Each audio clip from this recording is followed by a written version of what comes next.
Okay, so YouTube, Disco Elysium. I'm going into this fairly unknowing what to expect. I know it's a long-ish game, something like 40 to 50 hours, which ordinarily I would play through in, not one go, obviously, but I would play through without taking a break to play other games because that's my kind of upper limit before burnout.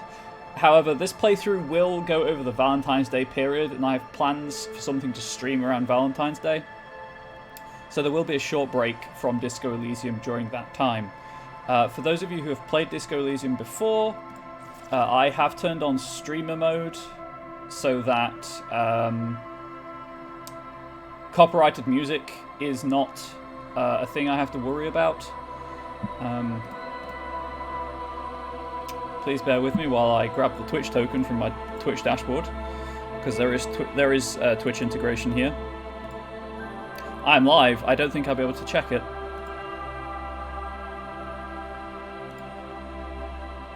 Absolute. Oh wait, no, I can.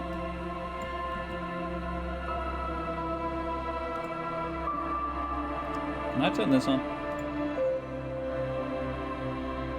Because I realised I turned sound alerts off for the podcast recording. I never turned it back on.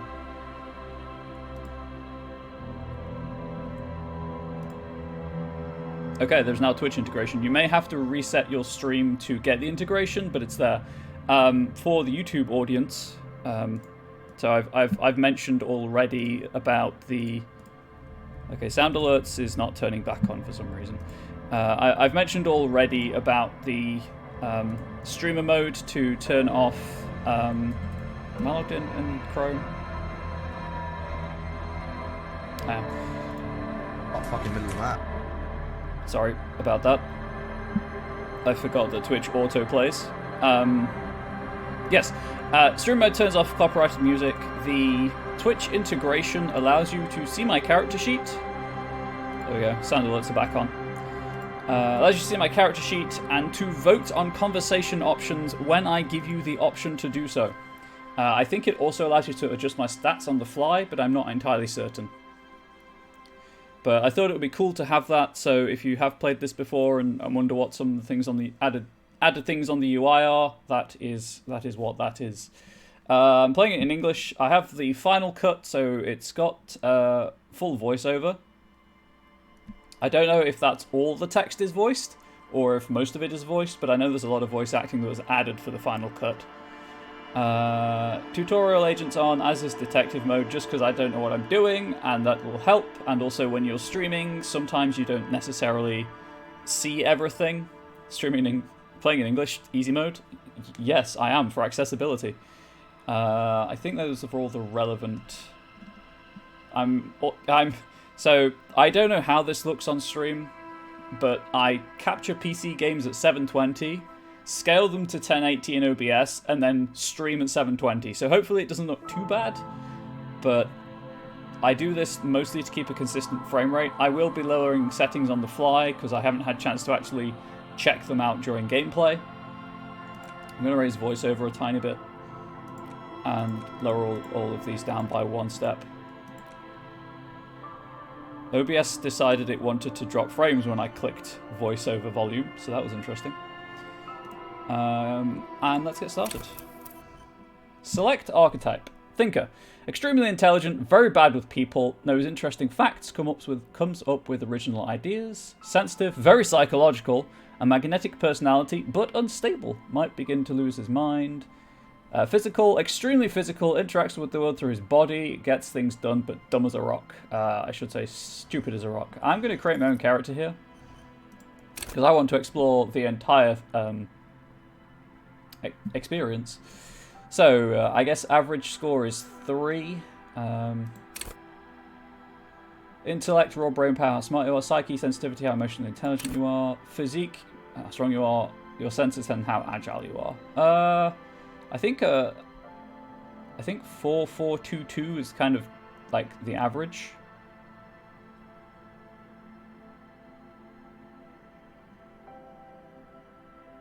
You know, we'll go with 4233. Why not?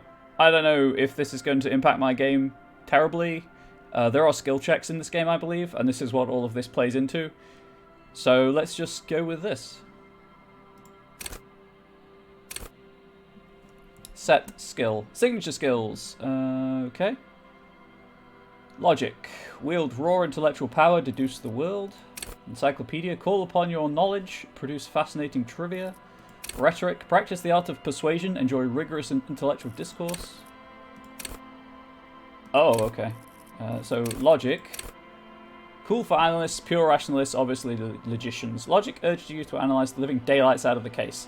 It enables you to piece evidence together, detect inconsistencies in statements, and impress everyone with your astonishing conclusions. Is the bread and butter of many a detective. At high levels, logic will be able to solve even the most complicated puzzle. You'll be very proud and thus susceptible to intellectual flattery for those blinded by their own brilliance, often miss important clues. With low levels of logic, you're going to have a hard time solving even the simplest puzzle. Even if you find the pieces, good luck putting them together. Encyclopedia. Cool for thinkers, historians, trivia freaks. Encyclopedia makes you a know-it-all, turning your mind into a database of facts. It enables you to draw on these facts innately, offering a wealth of background knowledge to all things related and unrelated to your case. Who knows when the history of cigarette brands will provide the breakthrough you need to arrest a murderer, or when knowledge of pre-revolutionary guns might save a life. At high levels, Encyclopedia shares this wealth of knowledge to an almost overwhelming degree. While it may give you crucial breakthroughs, hey Harry, it more often will clutter your mind with useless tidbits. With low levels Encyclopedia, though, you'll be forced to work with only the clues in front of you. Without any background knowledge, copying is going to be rough stuff. Rhetoric. Cool for ideologues, conversationalists, would-be politicians. Rhetoric urges you to debate, make intellectual discourse, nitpick, and win. It enables you to break down arguments and hear what people are really saying. You'll spot fallacies as soon as they're used. What exactly did the waiter leave out of their testimony? What was the dancer trying to divert you from? Was that double entendre intended, or did you just get an accidental lead? At high levels, rhetoric will make you an impressive political beast, one whose beliefs are impenetrable, which is to say, one whose mind will not change, one who will calcify. With low rhetoric, though, you'll have a hard time shooting down any argument. Nailing people to their testimonies would be nigh impossible. That should be nigh impossible. Drama. Cool for undercover cops, thespians of the stage, psychopaths. Drama urges you to treat the world as a stage, and on it, to perform. It enables you to lie, to concoct the most elaborate and wonderful stories, to take on ingenious personas, and perform acts of stagecraft in an entertaining amalgam of fourberie and deceit. As well, it enables you to see through would-be actors and their false antics. If they lie, you'll know. Immediately. Oh, thanks for the CWTW. No worries. Hopefully when the game gets started, they'll be easier to read. If they aren't, I'll fix it. At high levels, drama may render you an insufferable thespian, one prone to hysterics and bouts of paranoia. For to know the world is a stage is to know that truth is a vanity.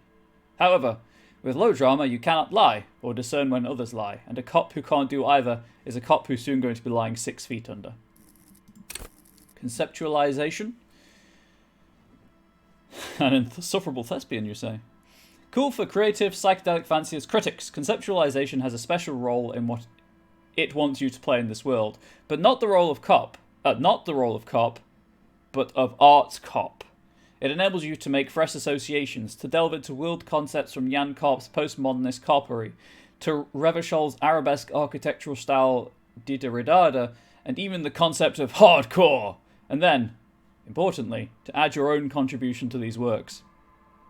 At high levels, conceptualization makes you go big, perhaps too big. It is ostentatious, demanding grand displays. Why live life when you can throw yourself into a live volcano? I mean, that's a real question. At low levels, however, you'll be unable to see the world in a creative light. You'll be unable to contribute to conversations in an art gallery. Only boring people will invite you to their dust parties. I'm going to take a sip of water after I finish the intellect skills, just so we're aware. This is visual calculus, cool for forensic scientists, tactical fighters, math-minded people. Visual calculus verses you not only in the laws of the state, but the laws of nature. It enables you to create virtual crime scene models in your mind's eye. You'll see how a bullet shattered the glass, and from that trace its trajectory with mathematical precision. You'll also count so many footprints, and at a glance discern shoe size and design, as well as the height, weight, and gender of the one who wore them. At high levels, visual calculus makes the world reveal its secrets to you. But you may be so absorbed in your mind diorama, you don't notice as crooks steal your pants. However, at low levels, your mind's eye will be blind. Reconstructing crime scenes will be difficult without outside help.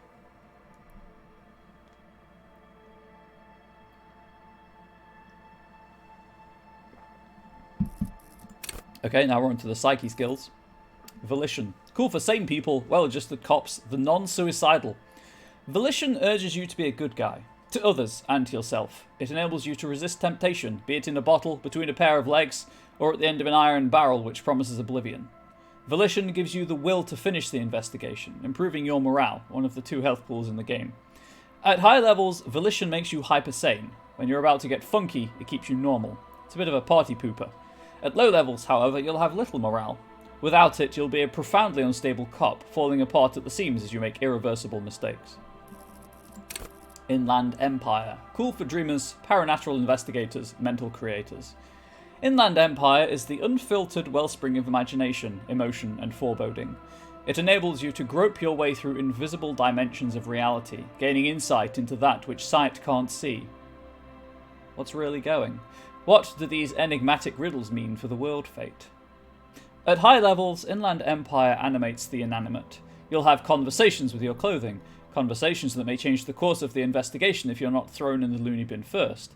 With low Inland Empire, however, you'll be void of imagination and character. And then, how will you shape the cosmos? Empathy. Cool for judges of character, interviewers, interrogators. Empathy breaks into the souls of others and forces you to feel what's inside. It enables you to notice social cues others may miss. Perhaps a hidden sadness you could coax out a little more, a strange joy from someone who should be bereaved, or a hidden resentment that could return to harm you later. At high levels, empathy really puts you in other people's shoes. You'll cry for their sorrows, punch walls to relieve their angers, and be an even more unstable cop. With low empathy, however, you'll be an ungainly beast, unable to talk to anyone without upsetting them. Authority. Cool for leaders, experts of psychological warfare, respect junkies. Authority urges you to assert and reassert your dominance over those around you. It enables you to understand the power dynamics of groups, of thugs, know how far you can push a perpetrator, and how to establish control of situations. At high levels, authority demands respect. Wait, too much empathy makes you an unstable cop? Did a cop write this game? No, I don't believe so. Even a perceived slight could send you into knee-breaking mode. With low authority, however, you're forever in awkward situations, like when you suffer psychological breakdowns after you yell at teenagers and they laugh at you. Esprit de corps. Cool for cops, cop aficionados, pretend cops. Esprit de corps is the very spirit of policing, the copgeist. It enables you to understand your blue-souled sisters and brothers, not only by picking up subtle signals from your partner, but by witnessing flash sideways scenes as they play out in your precinct. At high levels, you'll be the very heart of the police force, not only willing and able, but obliged to take a bullet for your partner. However, without esprit de corps, you'll be flying blind, unable to understand discreet remarks colleagues make in high-stakes situations, remarks that might just save your life. Suggestion. Cool for diplomats, charmers, and sociopaths. Suggestion urges a soft power approach. If people think they want what you want, you've already won. This skill enables you to implant ideas into the minds of others. You can make the citizens like you more. You can make gangsters turn on each other too. Many crime rings have been broken by just a little doubt, after all. At high levels, suggestion makes you affable to everyone, and more resistant to their charms in turn, but all that schmoozing and oozing charm will make you slimy. And you'll know it, even if no one else does. With low levels of suggestion, though, you'll have difficulty getting any kind of rapport with others. You'll be alone, both during the day and at night. Endurance. Cool for fighters who can take a hit, lookouts who don't sleep, human batteries. Endurance is your metabolism and circulatory system. It improves your health, one of the 2 health pools in the game. It enables you to survive being a cop. Who cares if you can't aim a gun, if you can take a few bullets? Why be afraid of drugs that hurt your health if you're a very, very healthy man? At high levels, endurance enables you to take a few knocks to the head, enjoy a greater quantity of drugs, shake off a few cardiac arrests. Makes you a powerful man who looks down on the weaklings who can't keep up. However, cops with low endurance are likely to struggle. The body is frail already, and the flesh of a cop will often be tested, and if it doesn't pass, it dies. Pain threshold. Cool for unstoppable fighters, guys who won't die, masochists. Pain threshold ignores damage so you can push on, bloodied and crawling to the bitterest end. It enables you to negate damage you would otherwise take. Even mental pain, heartache, and loneliness. In fact, these things can become a thrill you seek out and perversely revel in. At high levels, pain threshold turns in on itself in seriously unhealthy ways, with full-on self-destructive behaviour. With a low pain threshold, however, you will suffer too easily. Even a slap from a teenager will make you wince and complain. Oh, chat, I have a ridiculously low pain threshold. Just throwing that one out there. Physical instrument. I'm actually kind of jealous of people who have high pain thresholds. Cool for muscle men, bare knuckle brawlers, gym teachers. Physical instrument is not only your muscles and your skeleton, it is your ability to use them effectively. It enables you to do push-ups, sit-ups, knockout punches, and 360-degree spin kicks. It's a one-size-fits-all solution to thriving and surviving in the physical world. At high levels, physical instrument breaks doors, chains, and bones, and it makes you laugh at the namby-pansies who can't.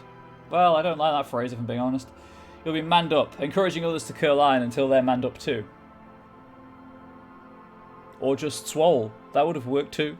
At low levels, however, you'll have a hard time arresting anyone who isn't infirm or already dead. Indeed, engaging in physical confrontation could leave you in either state. Well, I'm not picking physical instruments, so this is going to be interesting.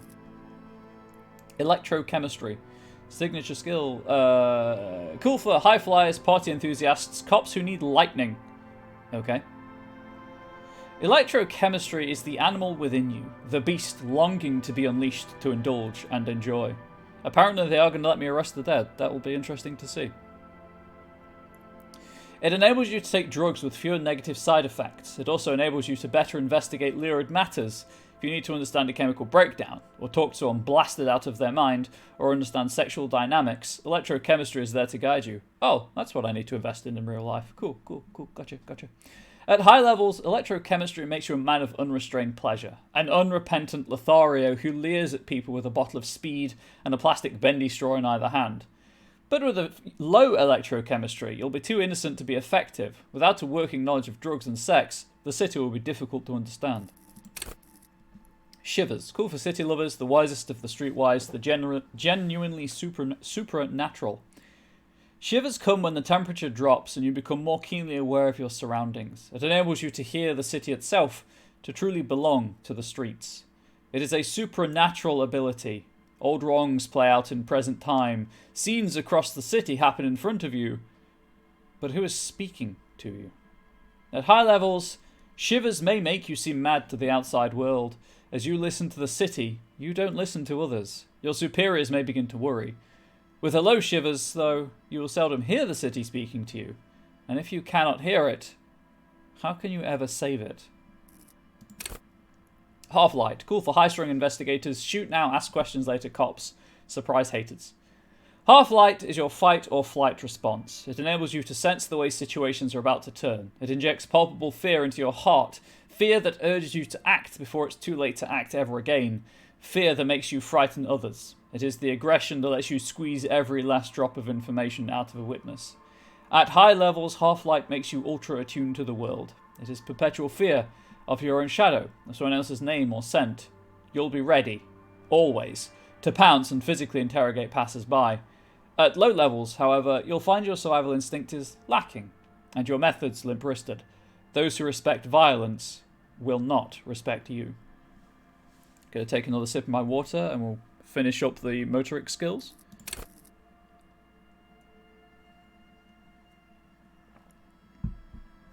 Hand-eye coordination. Cool for trick shooters, snipers, and jugglers. Hand-eye coordination loves the interactions between you and things that fly in the air. It enables you to catch coins from mob bosses, shoot straight, and understand firearms intimately. Want to know the precise make and mark of a pistol? HE coordination's got you. Want to shoot someone with it? Ditto. At high levels, hand-eye coordination makes you deadly, supposing you've a weapon in your hand. But once you do, HE coordination will compel you to take the shot, even if it's not the best approach. At low levels, however, you'll be even more of a disaster in waiting, because when the guns go off, and they always do, you'll probably hit the wrong target.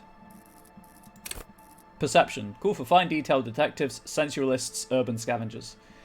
Perception wants you to be open to the world, with eyes, ears, and nose working at full capacity.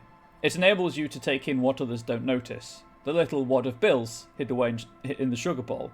the odour of a perp hiding beneath the floorboards, the gulp of a suspect after claiming they've nothing to hide. At high levels, perception takes in every final detail of the physical world, enough to overwhelm all but the strongest mind. However, with low levels, you are going to miss out on everything. After all, you can't arrest what you can't see, hear, or smell.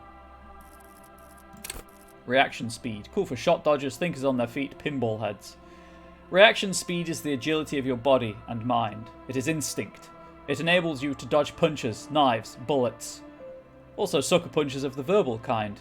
You'll be more streetwise, never lost for words or lacking a witty comeback. Your mental alacrity lets you connect little details on the fly, working in tandem with your intellect skills. At high levels, reaction speed makes your twitch reflexes freakishly good. However, when your body acts before your mind, innocent situations can turn bad, fast. You're high-strung, overly alert. At low levels, though, you won't be the one shooting first. Which probably means you won't be shooting at all. Savoir-faire, good for acrobats, thieves, unbearable show-offs. Savoir-faire urges you to be better than you are. It urges you to be disco. Slip by others in Samaran boxing style, then tumble out the back with unexpected acrobatics. It enables you to move with silent footsteps, to groove to a good beat, and to lift useful evidence off perps without them noticing. It also makes you a cooler cop, whose athletic flair will certainly impress the citizenry. At high levels, savoir-faire will make you the king of cool, which is as much to say the most stylish douchebag in Revachol. I don't know about the pronunciation. Nobody will see you until you're ready to be seen, and then they'll get the full treatment, whether they want it or not. At low levels, however, you'll be a bumbling, feckless cop, unable to catch a pair of keys thrown by your partner without losing an eye. Interfacing. Cool for machinists, tinkerers, instrument players. Interfacing wants you to connect to machines, to use and improve them, because that makes you a better human organism. It enables you to understand interactions with machines. Be that how to repair the motor of a Kinema motor carriage, how to analyse the way a suspect used a pen, or how to refigure electrical circuits. It even lets you steal keys off a keyring without being noticed. At high levels, interfacing will isolate you from society. Why bother with people when you can talk to machines? And why bother with things like money when you can just pocket that display sandwich? At low levels, however, you will have a crucial part of the world cut off from you. People use machines to commit crimes all the time, and if you can't understand how a crime was accomplished, how can you solve it? And composure, finally. I'm probably going to pick suggestion, by the way. Cool for card players, military fetishists. Hey, no kink shaming. Cool people. Composure wants you to not crack. Or, at least, it wants you to not crack in front of other people. It enables you to put up a strong front. It keeps your emotions hidden from the world, and helps you to read the body language of others, to sense the cracks in their own composure. As well, it keeps you looking good while you do it. You'll rock that disco outfit a lot more if you don't slouch. At high levels, composure makes you tuck your gut in and maintain a stern expression. Even lying in bed, late at night when no one else can see you, you'll have to keep it up. You'll never be able to stop. With low composure, though, you'll always be the first to crack. Every cop's got a point when all that fear and rage comes spilling out, and the ones who unleash it don't stay on the force much longer. Perhaps worse still, you won't even make the ranks of fashion police. Yeah, we're going with suggestion though. I guess that gives us a free first rank.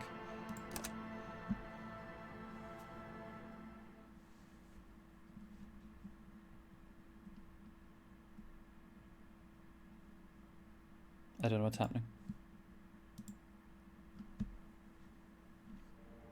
The Furies are at home in the mirror. It is their address. Even the clearest water, if deep enough, can drown. R.S. Thomas. I guess I'll click begin. There is nothing. Only warm primordial blackness. Your conscious ferments in it. No larger than a single grain of malt.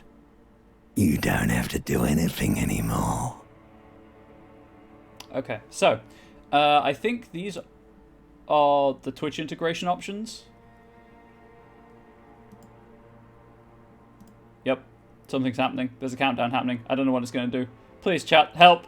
I don't know what I clicked. But I think this allows you to vote on questions to, like, the conversation choices to pick. I won't be doing it every time because it's a whole thing. There's also a cooldown on this. So, anyway. Ever. Dun, dun, dun, dun. Never, ever. Never, ever, ever, baby. Gonna keep on non-existing because that's just how life goes. An inordinate amount of time passes.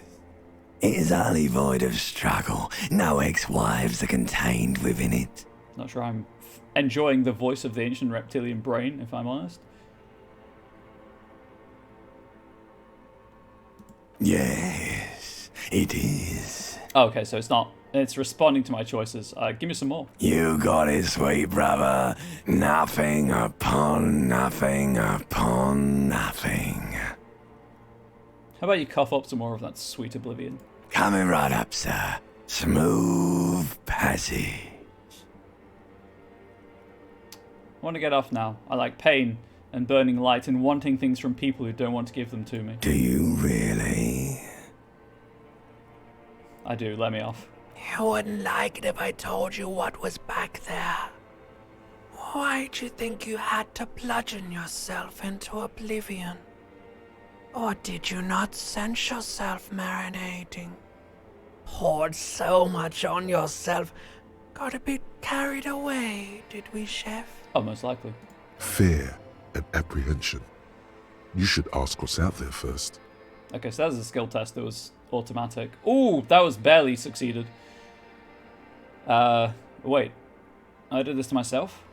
Yes, your one disco mother. Tell me, limbic system. Tell me! What's waiting for me? There's this giant ball there. And evil apes. And the evil apes are juking it out on the ball. You're one of them. It's basically all just evil apes juking it out on a giant ball. Hey chat, at the end of the day, aren't we all just evil apes duking it out on a giant ball? How big is the ball? You can't even make out it's a ball when you're joking it out. It's that large. Well, heck, how small are the apes? Infinitesimally small. And this duking it out I keep hearing about, what's that? Vying for resources. It's just a stupid expression you picked up somewhere. The part of the presentation you want to take home with you is this. You have to beat the other evil apes in the face. Or you lose. That's sad. Yes, it is. And you drowned in that sadness a long time ago. What do you mean, drowned? You lost. Guess it's time to open my eyes.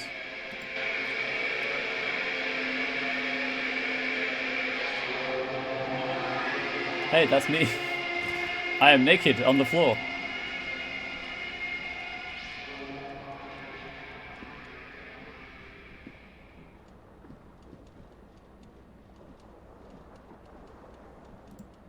Okay, so the hype jar is simply covering up what I'm holding at the time. This magnum-sized bottle of Commodore Red is empty. It's one way to start a game. Indeed, my webcam is simply covering my character portrait, so I think everything is fine for now. We'll leave it as is.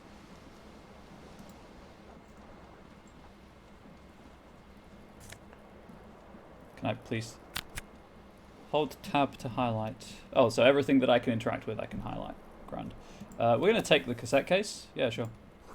Looks like someone tore out the tape while the song was playing. This reel-to-reel tape player is still on, rolling empty. Dang, I missed the opening. Friend dropped by with my inhalers. Well, I'm glad that you haven't... I'm going to put some pants on, chat. I'm going to put pants on. I can also zoom in and out, so that's nice. Item gained. Flare-cut trousers. Oh, they're automatically equipped. So these are my stats. So I believe, because of the Twitch integration, you can check this page at any time. Somehow on stream. I don't know the specifics. I do apologize. So my flares increase my savoir-faire, but lower my electrochemistry. How do I... Okay, just click the same thing again. You hear a jingle. Keys are clinking in the pocket of your flare-cut pants. There's a button hovering over your screen for us to click. Grand, so that will open the character sheet for you. I think at some points you can alter my stats, but again, I don't know exactly because I've never done this from the other direction. I'm going to fish out my keys. It says whirling in rags on the aluminium keyring. There is a single key on the ring. The number 1 is etched on it. It should open the door.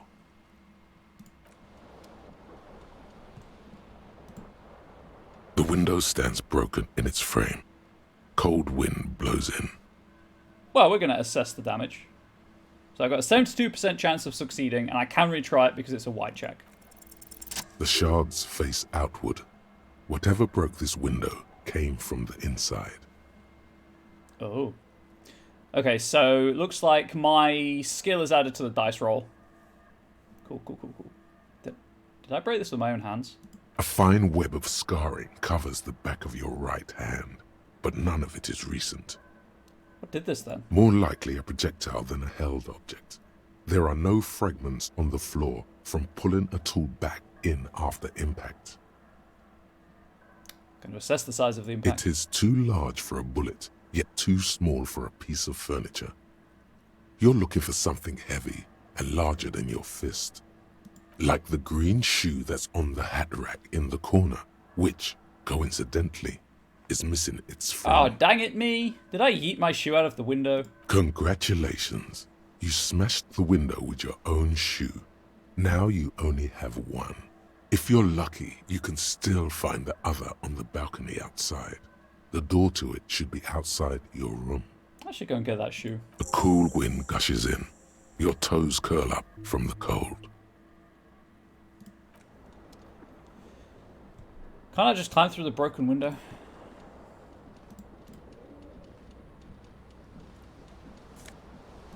Put the shirt on. Disco ass blazer. What does that do for me?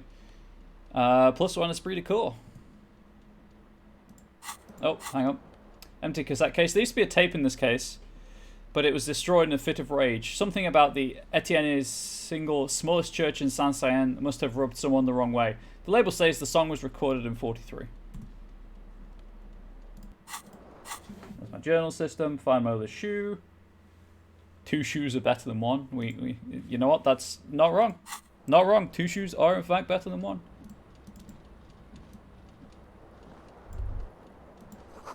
Words fail to describe how rank it smells in here. They should have sent a poet. You see bottles in the bathtub, wine, beer, and sweet liqueurs.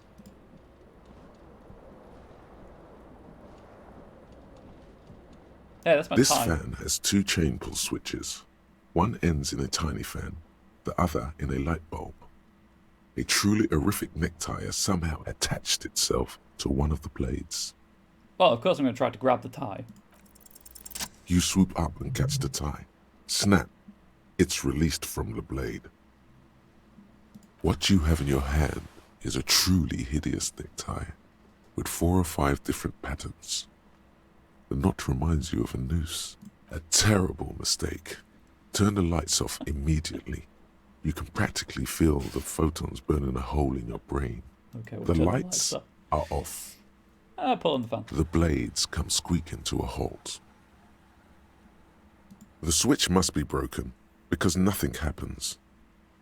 The air in the room is starting to feel like vaporized urine. Okay, I may have made a mistake turning the fan off.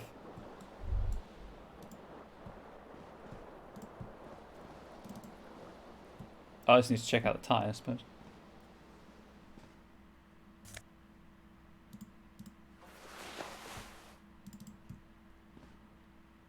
A mirror hangs above a bent and broken sink. In a fierce discharge of masculine energy, someone has ripped half the faucet off. Oh, that probably wasn't me. My strength is terrible. Hot water sprays from the base and steam covers the mirror. You cannot see yourself, just the outline of a man. Suddenly, you realize What you is have a no man? memory of the face that awaits you there, underneath the soft vapor.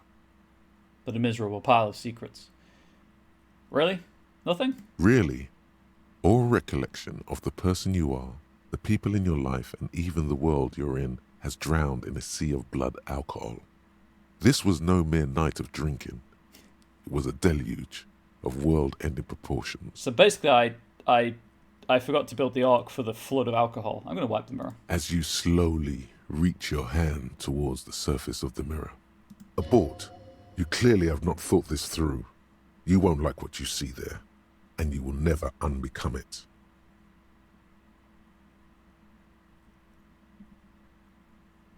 Maybe I should touch it first, make sure there's nothing wrong with my face. Yeah, there is definitely something wrong with it. What? What's wrong? Where to even begin? There is the bloatedness, then the swollenness. It's like there's an upholstery of alcohol underneath your skin. I'm sorry? Bet you are. Your nose feels like a small balloon in the middle of your face. It hurts when you honk it. It doesn't appear to be a particularly tiny nose either. Not with all the drinks it's absorbed for you. At least my tongue is okay. It's not. It's swollen and snail-like, wriggling between your fingers. Wipe the mirror. Behold. Hey, it's me! That's when you honk it. Yeah. Yeah, it is. You have no idea who this thing is, do you? This is the face of a late-stage alcoholic. Too late. You clearly have rigor mortis on your face. Or wait, is that an expression? Are you trying to make an expression with that face? Why? I'm not making it. The face is making it itself. Please stop. It's horrible. You're scaring yourself. No. You can't, can you? It's like it's not even voluntary anymore. You have worn that grin into your face, and now it won't come off. What does it even mean? What is the emotion you're trying to convey?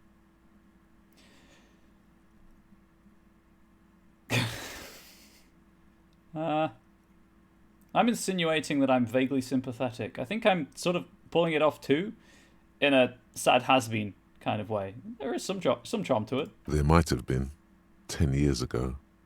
It's little more than a cadaverous spasm now.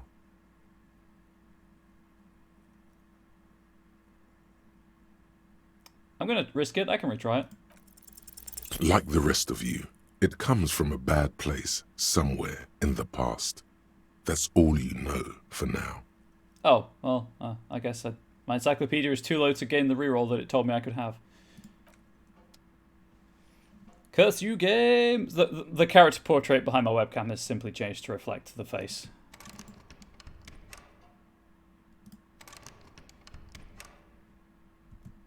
Oh. We have a necktie, +1 Inland Empire. We have a shirt, +1 conceptualization, -1 suggestion. Well, good thing I made suggestion my my signature skill then.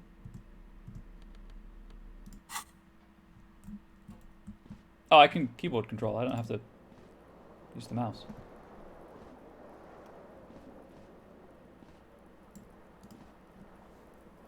I'm probably going to keep tab held down quite a bit. Item game shoe, left foot.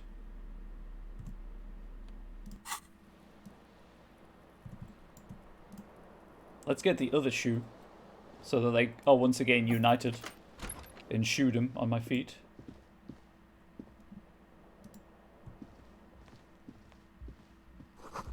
Calendar says it's March, the year is 51. Hello, officer.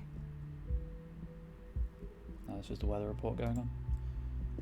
The young woman raises a cigarette to her lips. How's the market even worse now than at the beginning of the panini? Oh, I can imagine. Her eyes are brown, and her face is speckled with birthmarks. She can't be more than 28. Officer? Am I military personnel? No. She seems perplexed by her question. Then why did you call me an officer? Because you're a police officer, sir. You sure? I am, yes. Unless you've been feeding us a set of very well-rehearsed lies all this time. All this time? You've been here for 3 days. On official police business, no less. And what business is that? Couldn't say. In truth, so far, mostly drinking. I kinda want to try it.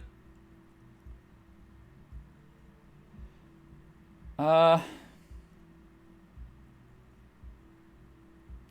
it can't be retried, so maybe not. Not with a 1 in 3 chance. Why don't I remember being a cop?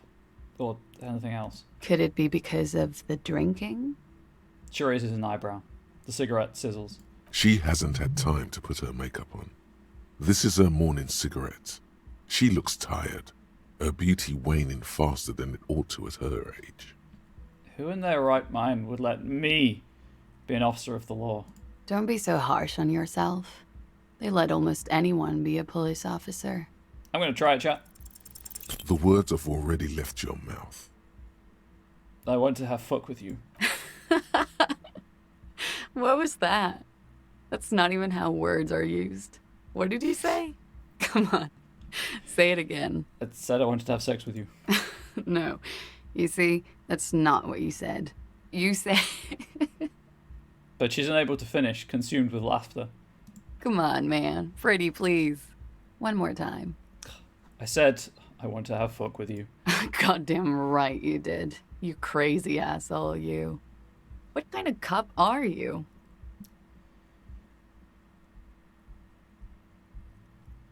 I'm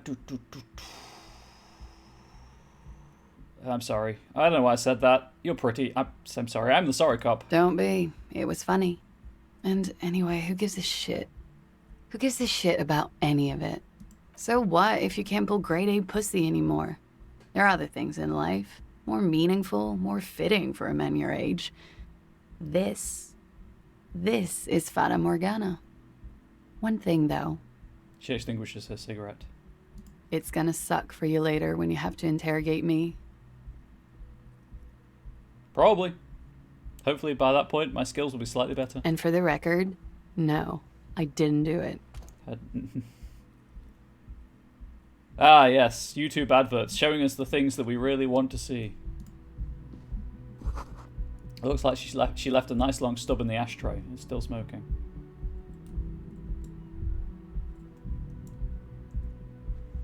Felt like reaching through the internet and popping his eyes out. Mood. Okay, so I'm assuming that her door's going to be locked, or at least closed.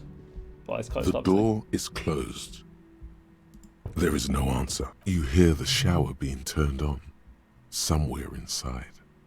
A tremendous loneliness comes over you. Everybody in the world is doing something without you.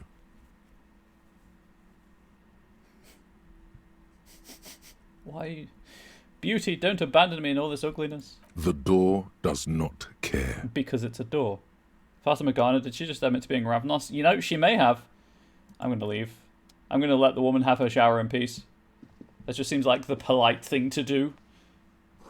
This is the weekend edition of the satirical newspaper Trompe le Monde. Okay, so that's to go downstairs, but I don't want to go downstairs. I want my shoe.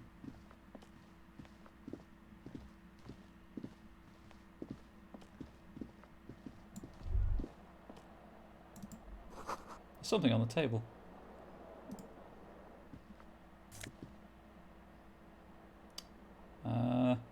Money. Cool. I'll take it. It's mine now.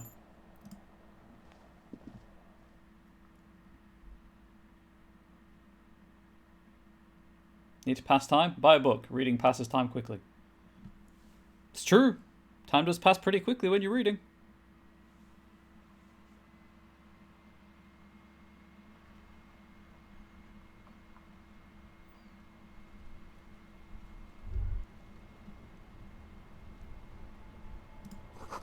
The smell of the sea makes you dizzy. Hey, can I have my shoe though?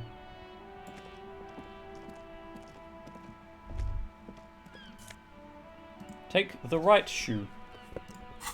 What do the shoes do for me? 1 composure, -1 savoir-faire. Wow, my savoir-faire is low. Oh, right. Well, so that's what that icon does. That's inventory and that's the journal. And I get a point to level up. Cool. There they both are. 2 identical shoes, both copiously green and indiscriminately snakeskin, reunited on your feet, like 2 baby crocodiles. Wait.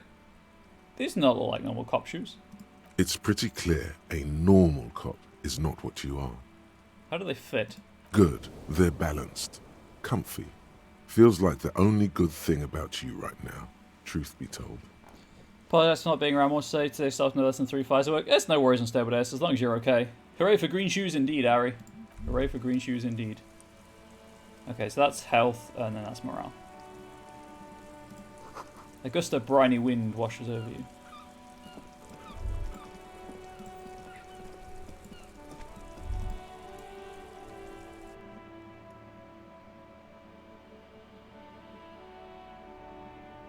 How is the background noise? Hopefully the game music is covering it up. Is there a quick save? Oh right, I'm on PC. I can quick save. Is there like a sprint? Is there a way to move faster? There's a map, so that's nice.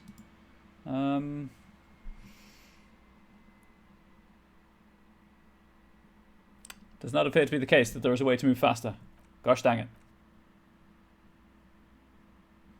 Oh, that's cool. I know.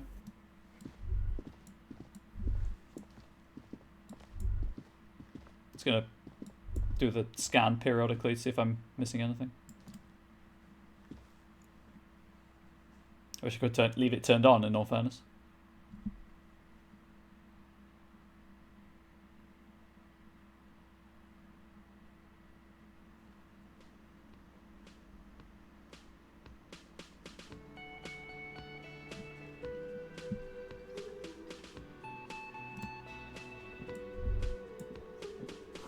This is where the lyrics would be. A big old karaoke mic just waiting for someone to sing into it. The speaker is connected to the radio. The music is seasoned with static. You should totally sing karaoke here. The first chance you get. Your emotions need to be expressed. People need to know your vast, oceanic soul. My soul's cubic content is obscured by the hangover. Of course. At this point, precise measurements of your soul can only be performed from the outside. It needs to be heard. Elysium is a film, Cookie Master. Matt Damon, I believe. It's also a state of being in Greek myth, in the underworld. Well, it's the Elysian Fields, I guess, technically. But Elysium is usually used to denote a place of peace and security. But yes, Elysium's the film with Matt Damon on Earth and then goes to a space station at the end. Through a PA system. By other people. What should I sing when it comes to it? You should sing the sad small church song from that tape you found. Thought it was obvious. I was thinking maybe I could sing something happy, get the crowd going. No. Don't sing the happy song. It's stupid. Sing the sad song. It's profound. Okay, Inland Empire. You would need another copy of the tape first, though. The one upstairs is destroyed. Okay. Genuinely have to sing karaoke in this game.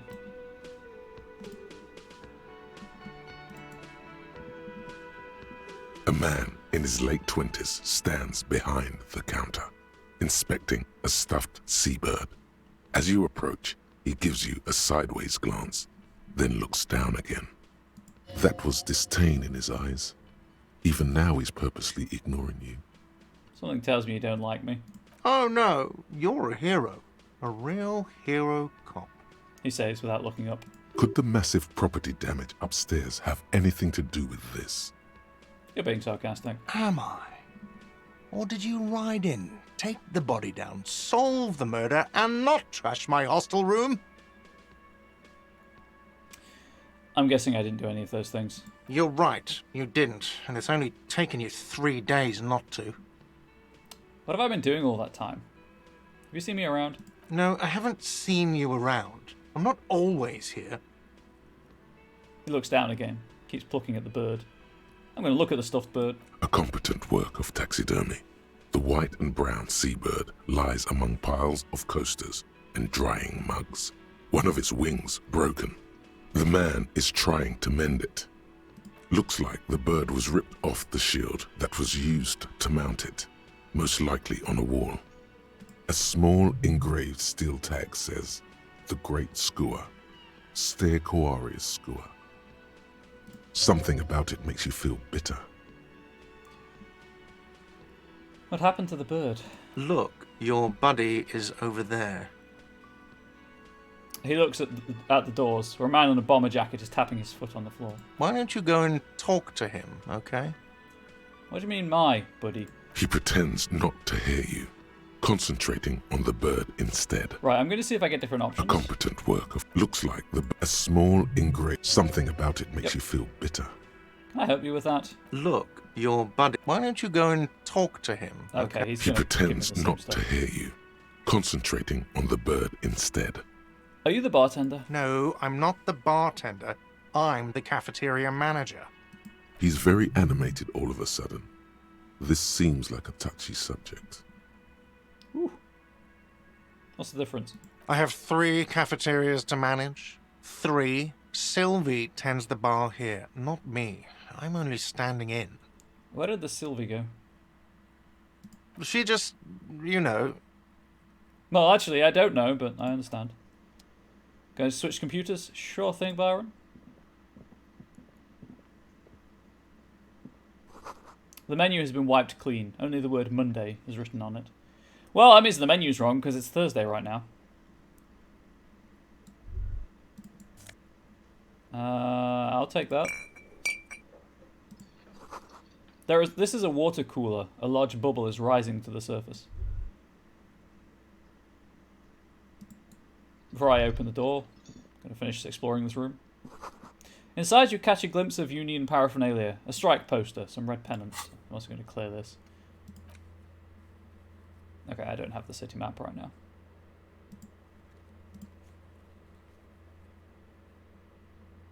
These are found white checks. Those on white are available to try now. Oh, that's pretty cool. So if you fail them at the time, you can still attempt them later. Oh, that's pretty neat. That's the guy I'm supposed to talk to.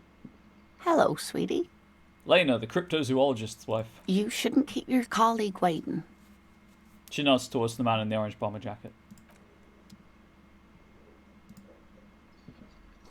This royal pinball machine is unplugged. Just checking there's nothing to interact with over here. Oh look, there is. A bottle of rum has been knocked over. Beautiful, dark liquid is spilling out. Sleeping dock worker. A man is sleeping at the table, wearing mud-caked boots and rolled down overalls. The back of his shirt reads Wild Pines, encircled by a logo with a tree. A colourful piece of plastic is dangling from his carabiner. Makes your fingers itch. On the counter, rolled out of his open hand, you see a blister pack of headache medicine. I'm going to inspect the piece of plastic. It's a dock worker's ID, doubling as a shift card and a job permit. A young, able-bodied man stares back at you from the photo. Santiago S. John. Going to pick up the pills. The man does not mind. You probably need them more than he does. You've just picked up some magnesium. This item Hey, is tutorial. stored in the bottom left corner of the screen above your character portrait. Use magnesium to heal your morale if you have morale damage. Okay, chat. I'm gonna experiment. So right now I have 2 skill tests. Physical instrument challenging 12. Wake him up. That one I can repeat or try again, perhaps. Or the red one, steal the dock worker's ID. I cannot repeat that one if I fail it. It is slightly easier to succeed at. I'm going to do something incredibly foolish, and I'm going to click the option that I believe lets you choose for me. There is a countdown, but I don't know how long it is. So let's give it a go. You have 15 seconds to vote on options, apparently.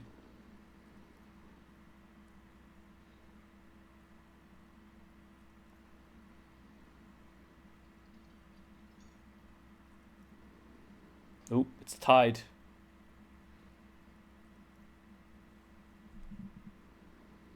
Oh, I don't know. I kind of want to try it. It's a tied vote. You know what? In this instance, I think I'm good. D2. I rolled a 1. I was going to say 1 is 3, 2 is 4. We're going to try it. Your fingers find Yes. their way into the shackle, flicking open its spring-loaded gate. The metal loop holds the plastic ID and a leather-bound pocketbook. And the man. The man emits a loud snore. Is he about to wake up? Doesn't look like it, but you never know. Better be quick. Ooh.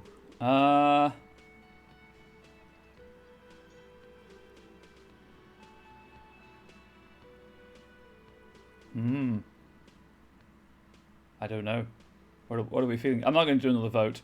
What are we feeling though?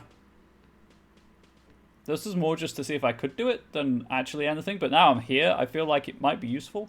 But it is also theft, and I'm a police officer. I'm going to close the carabiner. The sleeping dock worker has little to say about your actions. He remains silent. We're going to leave.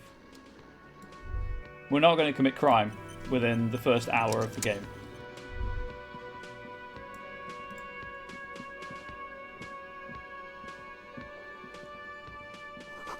Summer door closed for the winter. You know what? That makes sense.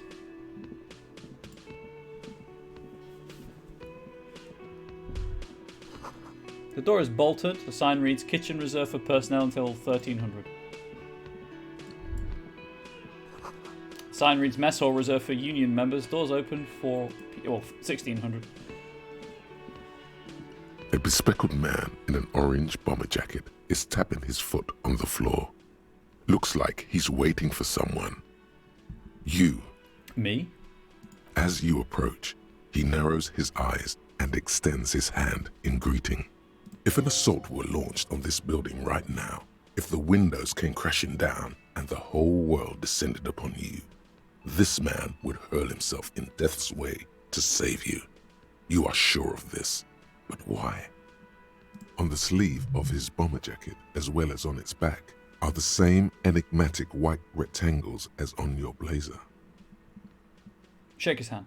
Hello, I'm Kim Kitsuragi, His grip is firm. Lieutenant, Precinct 57. You must be from the 41st. You realize he's waiting for your name. This is your chance to come up with a really good name for yourself. Get creative. Conceptualize. Oh, we're going to try it. Concentration makes you squint your eyes. Your name should be deep gold and orange, like a forest fire looming on the horizon, but mixed with the stench of liquor rising from your breath.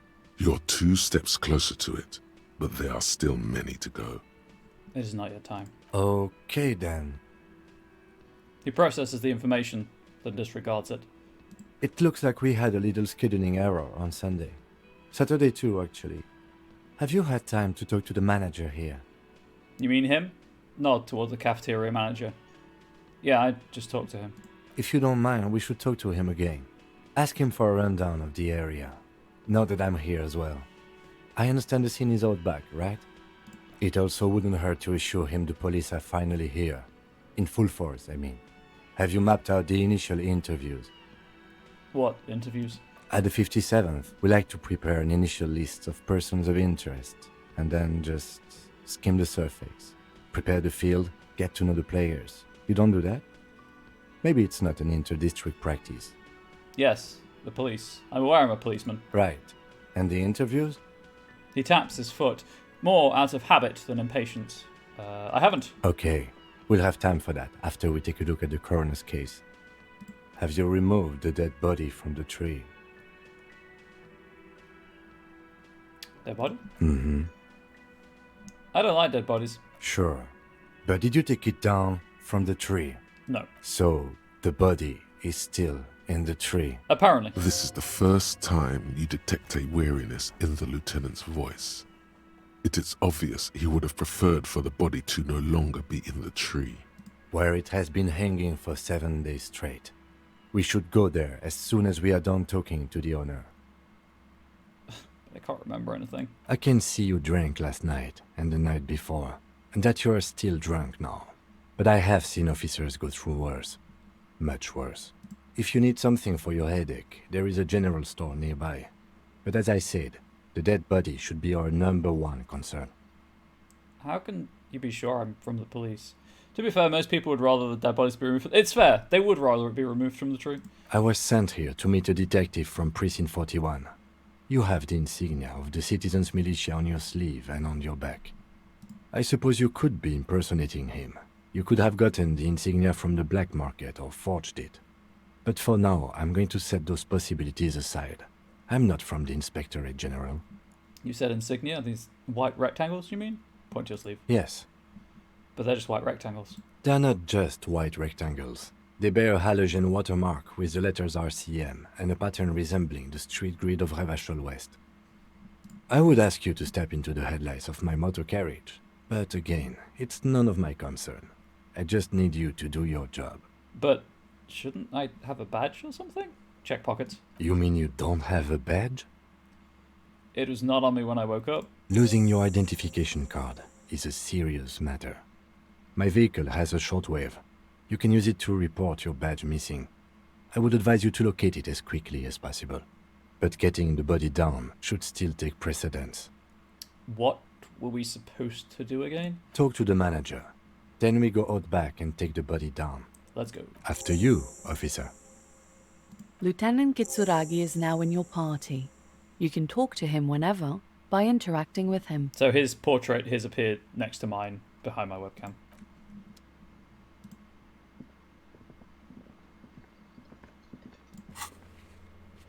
Sing karaoke. You need to find a sufficiently tragic tape, then play it on a boombox to memorize the lyrics. Then ask the cafeteria manager to perform, preferably in the evening, more people at the bar then. Report your badge missing. You need to report your missing badge to the 41st Precinct as soon as possible. The lieutenant said you can use the radio in his motorcar to call your station. Interview the cafeteria manager. The cafeteria manager of the Whirling in Rags might know something about the murder that happened in the yard. Ask him about it. Inspect the victim's body. Inspect the body hanging in the backyard of the Whirling in Rags. This is a preliminary inspection. You just need to suppress the urge to throw up and approach it. And obviously I found my shoe.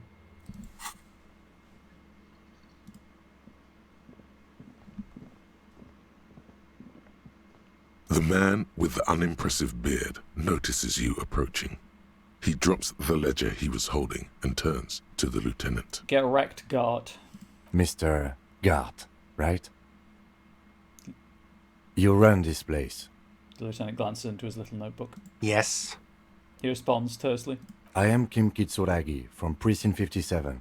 This is an inter-district investigation, so joining me from Precinct 41... He looks to you, realizing he still doesn't know your name. What is gold and orange like a forest fire? It smells like liquor. Are you kidding me? Kim is about to say something later. Right. Now, I know it took us a while to arrive at the scene. It also took you a while to call us and report the dead body. It was you who placed the call, yes? No, I only just got here. It was probably Sylvie who called you. She usually works the bar here. I'm only temporarily taking over her duties. Do you have her number? As a matter of fact, I do. He looks behind a pile of coasters, finds a slip of paper, and hands it to the lieutenant. This sounds like something you can use to call this Sylvie later. You said you just got here. From where? Are you a local? I don't understand how it's a medium difficulty check when it's a phone number, so obviously you can use it to call people. What, of Martinez? No. I live in Jamrock. I only sometimes come here to keep an eye on the place. This is just one of the many, many cafeterias I manage. But you still know your way around, yes? In case we need directions. Yes, I know where some things are, but as I said, I don't live here. I just used to work here. And I'm not going to start working here again, if that's what you think. I didn't imply that. Detective, Yes? I have everything. You? Oh, you mean do I have questions? Yes, he means, do you have questions for me, like a police officer would? The cafeteria manager is clearly agitated again. Where exactly is the body? Behind this building, there's a courtyard. They hoisted him up on a tree there. And how do we get there then? That's easy. See that door there? He points to the First west. you exit through that. Then, to your right, you should see a big hole in the fence. A really big one.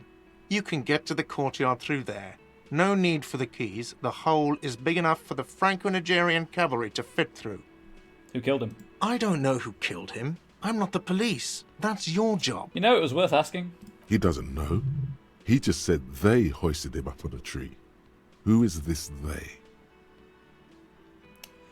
Before you said they hoisted him upon a tree, what do you mean by they?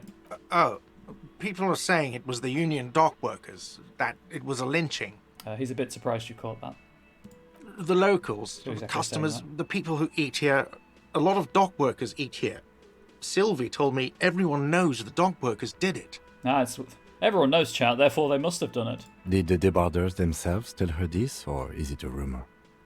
I don't really know. You'll have to ask her. Well, why would the dock workers lynch this man? I would suppose it's because they have nothing better to do. You mean the strike? Yes, the strike. The man they hanged was a security guard for the harbour company, I hear. A mercenary. The unionistas probably thought they'd send a message. When he said strike, he makes little quotation marks with his fingers. I'm going to ask him again. Did you kill him? What are you, crazy? Of course I didn't kill him. I have another question. The lieutenant turns the page in the little notebook he's been scribbling in. Why did Sylvie go away? She went away because none of your business. This is the second time you've avoided the subject. Oh my god, what is your obsession with this Sylvie person? Get over it. That's all. Let's go. Okay. Not so fast. You owe me 130 real. What's real? Oh, excuse me. You owe me 130 real.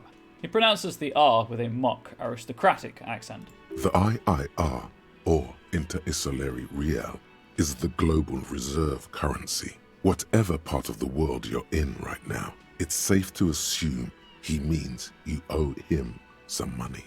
Oh, I understand. You mean I owe you money? Wow, you're a genius. Yes, that's right, money. You owe this establishment 130 real. He points to the red ledger on the counter. What do I owe this place for? Let's see.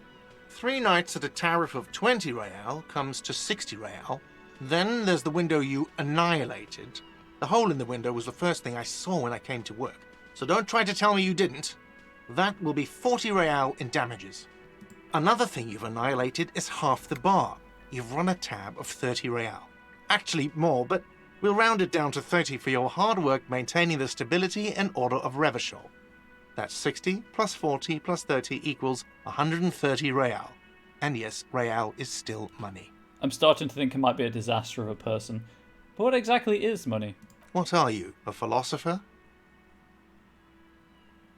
Actually, I might be. Money is what grown-up people use to pay for things. Things like this hostel room, or 8 bottles of potent blend, and 9 packs of Royal Extra. We use it for everything, really. Interesting. Where do I get it from? Are you serious? From your work? I don't know. You can take bribes, I guess. I'm Look, sorry. Lieutenant. I don't think cops can take bribes. Starting to think, yeah. Some do take recompense, but only to survive. The lieutenant is dead serious. Why do I need it? For survival, to pay me. Unless you want to become a hobo. Do you want to become a hobo? There's nowhere else to stay in Martinez, and it's a cold spring outside. Money doesn't make you happy, but it lets you be unhappy for a while longer. Wow, that's a mood. I felt that in my soul. If you run out of money, you die. It's like that for all of us. Me too. That's why I need you to pay me. I'm not an asshole. Proceed and show him the coins you found. Is this money? Yes, it is. Count them and give them to him. That's 10 plus 10 plus 20 equals 40. I'm down to 90, right? No, you see, that's 40 cents. Cents are a form of currency 100 times smaller than the real. I'm not even going to take this. Come back when you have 130 real. 100 times smaller? Yes. That's horrible. It is. He stands silently looking at the coppers on the counter. Isn't it evil? The order of magnitude between what is asked of a person and what they have. Darkness rides. It does, doesn't it? There's a shuffle of nylon as Lieutenant Kitsuragi looks for something in the pockets of his orange bomber. That's cop 4. I haven't offered to pay because I don't have any money either. Thanks, thanks, Lieutenant Kitsuragi. What happens now? I'm sorry, but he has to pay. I can't let him stay here any longer if he doesn't. If he doesn't have the money by tonight, then... He shrugs. Officer, maybe you're better off working this from home for now. You live in Jamrock, right? It's not that far away. I don't remember where my house is. My home is. Officer, you really need to take this up with your station. I have a shortwave radio in my car. Call them, ask for assistance. We have to get this investigation started now. Good luck. The man wants to say something and thinks better of it and says good luck. By the way, where is home? The address is coming up blank, and this place sure isn't it. I really don't remember. But you've been at this hostel cafeteria for only 3 nights. Where were you before? You had to be somewhere. I don't know. Near? South, maybe. You don't really know, do you? I don't. Does this mean I'm homeless? South, maybe. Doesn't sound like somewhere you can stay if you run out of money. I live in a dumpster. I don't care. Fuck everything. Hobo cop. Could I trace the way back somehow to the exact street, the exact number on a building? You can try. Run some addresses in your head when you get the time. Maybe a street or an apartment will appear. Thought cabinet. Lonesome long way home. Temporary research bonus +1 encyclopedia. Factual memory returns. Research time 6 hours and 5 minutes. Problem. Let's rewind. Let's trace your drunken steps back home. Jump across the raised channel bridge southwest of here. Fall over. Get up. Get off the asphalt in 20 minutes. Shuffle your feet through courtyards scaring little children. Go under the great raised motor track to the 881 until you reach Le French. Why? Le Domaine Eminent in North Jamrock. The streets are frozen this time of year, caked with ice. Walk down Main to Perdition. There's a side alley there, and your footprints in the mud.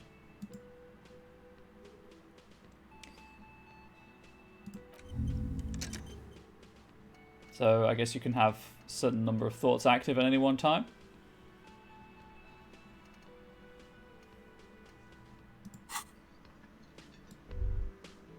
And now I am to go and talk via the shortwave radio.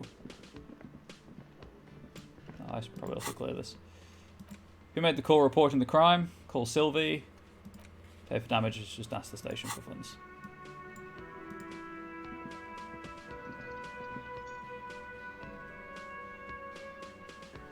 Need to do something behind Lynn Kitsuragi's back. Sneak out after he's gone to sleep. Oh, Lieutenant, sorry.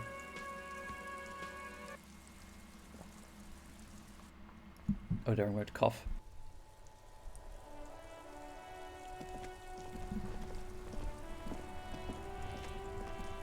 I guess there's the motorcar. The street sign reads, "Fuck the police." A heap of snow melts in this wheelbarrow.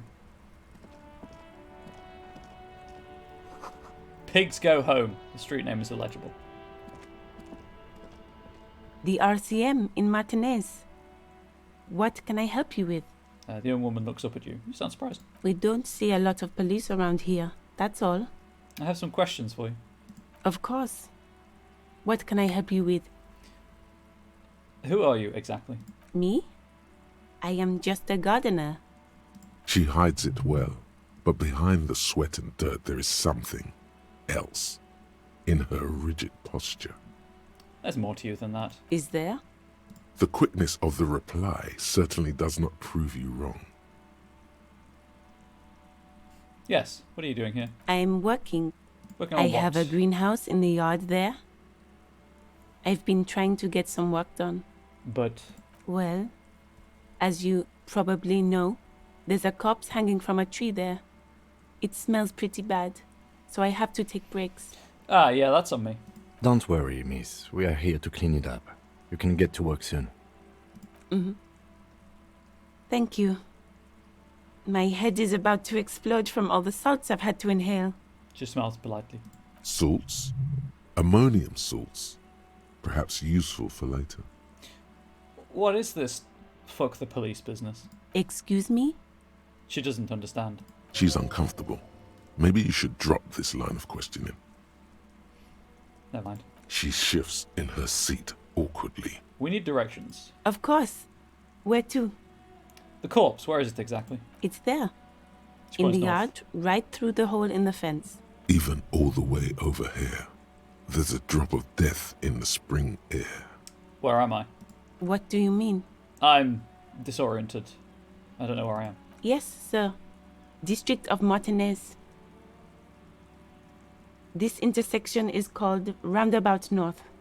He knows where we are. He just wants directions. The lieutenant seems uncomfortable with the level of disorientation you're displaying. What's up in the north? There's the pier, the Cape Side apartment buildings, some more tenements. Not a lot, really. What is in the east? The harbor gates. Some kind of commotion, I think. I don't follow the local politics. A fleet store, too. She shrugs. Some shops and a bridge. The canal bridge leads to the coast, but it's broken, I think. Some kind of accident, probably. What is on the other side of the canal? Just coast. There's a little fishing village there, and a fish market. But that got closed down ages ago. What is in the west? It's just water. No, actually, I think they call it the Martinez Inlet. There are some islands in the bay, but they're hard to reach. Thanks, that's all for now. No problem. She nods, brushing a fleck of soil off her cheek. Also, I have noticed, one, that my webcam is blurry, so that's cool.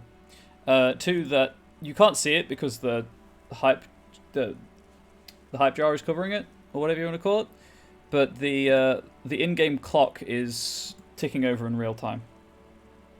So when it says it's going to take 6 hours to complete the task, it's going to take 6 hours to complete the task. She's very well composed. Back straight. I have to run. Of course. I won't hold you back. Abracadabra, my work lurk has magically turned into a lunch lurk. Oh my gosh, Weldy, you're a magician. She wipes her brow with a canary yellow glove. If there's a corpse, then you're going to need those gloves for the autopsy. One more thing. Can I borrow your gloves? Sure. Keep them. I have another pair. She hands you the rubber gloves with no visible annoyance. Thank you. Are they equipped? Ooh, +1 interfacing. Yes, please. How do I... Oh, gloves. There we go. Oh, yeah. Ladies, men, non-binary people, watch out, I'm on the prowl.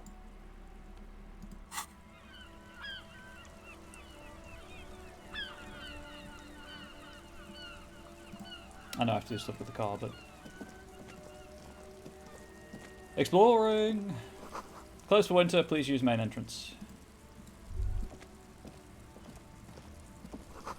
Goods from the lorry haphazardly litter the surroundings.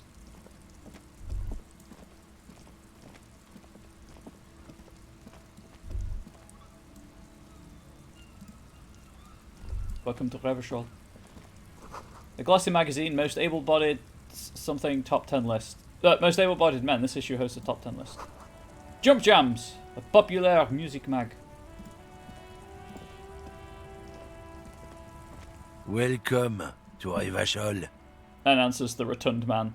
The remark isn't addressed to you. It's addressed to the lieutenant. His name is Racist Lorry Driver. Why are you addressing my partner like that?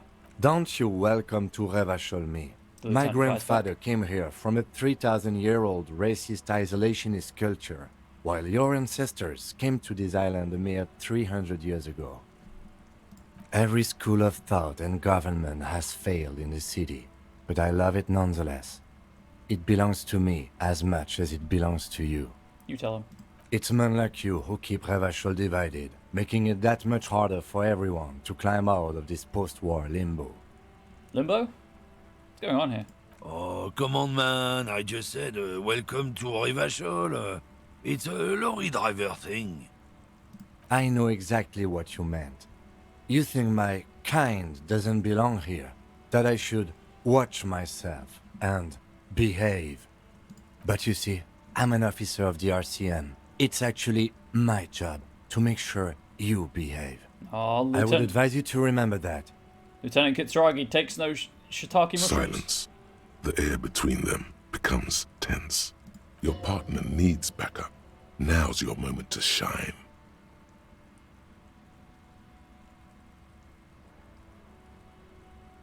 Fucking A, Kim. I've got your back. You two make a cute couple. You know that? The lorryman spits. The lieutenant exhales and resumes his regular calmness. Now that that's settled, we have a couple of questions. Whatever you say, officers.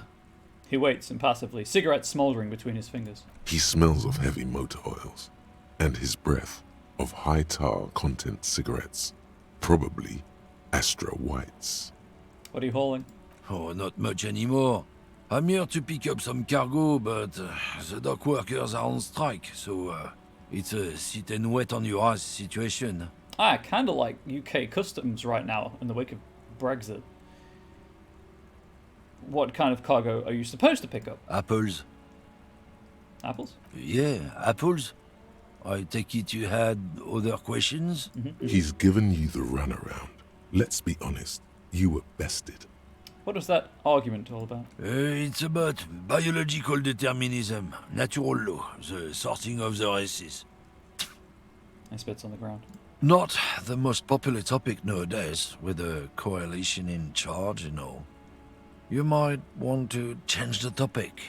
That is, bury your head under the sand like common sheep. Oh, so you're just a racist. Makes sense. I'm not just racist. Look, I've read books, huh? The science of racial theory has all been proved, even if some people don't want to accept it. Or in other words, I'm not racist. I learned to be racist from books that confirmed my viewpoint. People who've studied these things say that you and me are superior by design. So, naturally, we Occidentals should be in charge.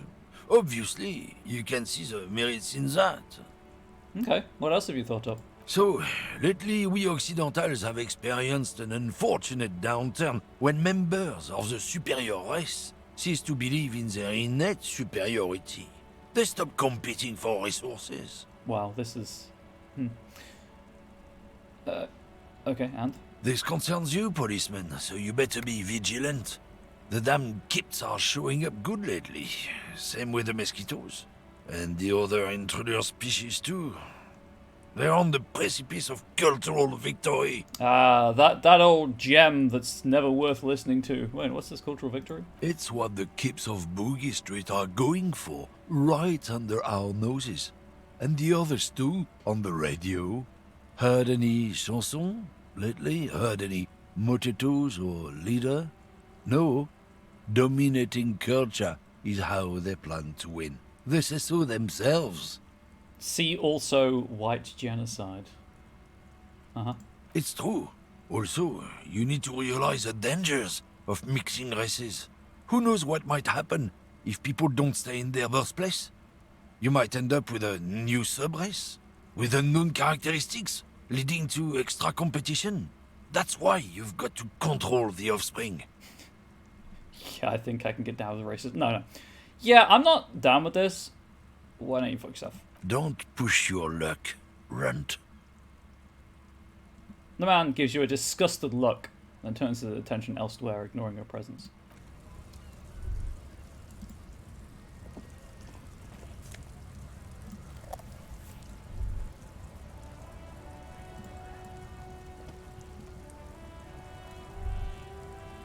Oh, I guess that's the yard. Never mind. Whoops. What's this stuff? Fritte. Sick.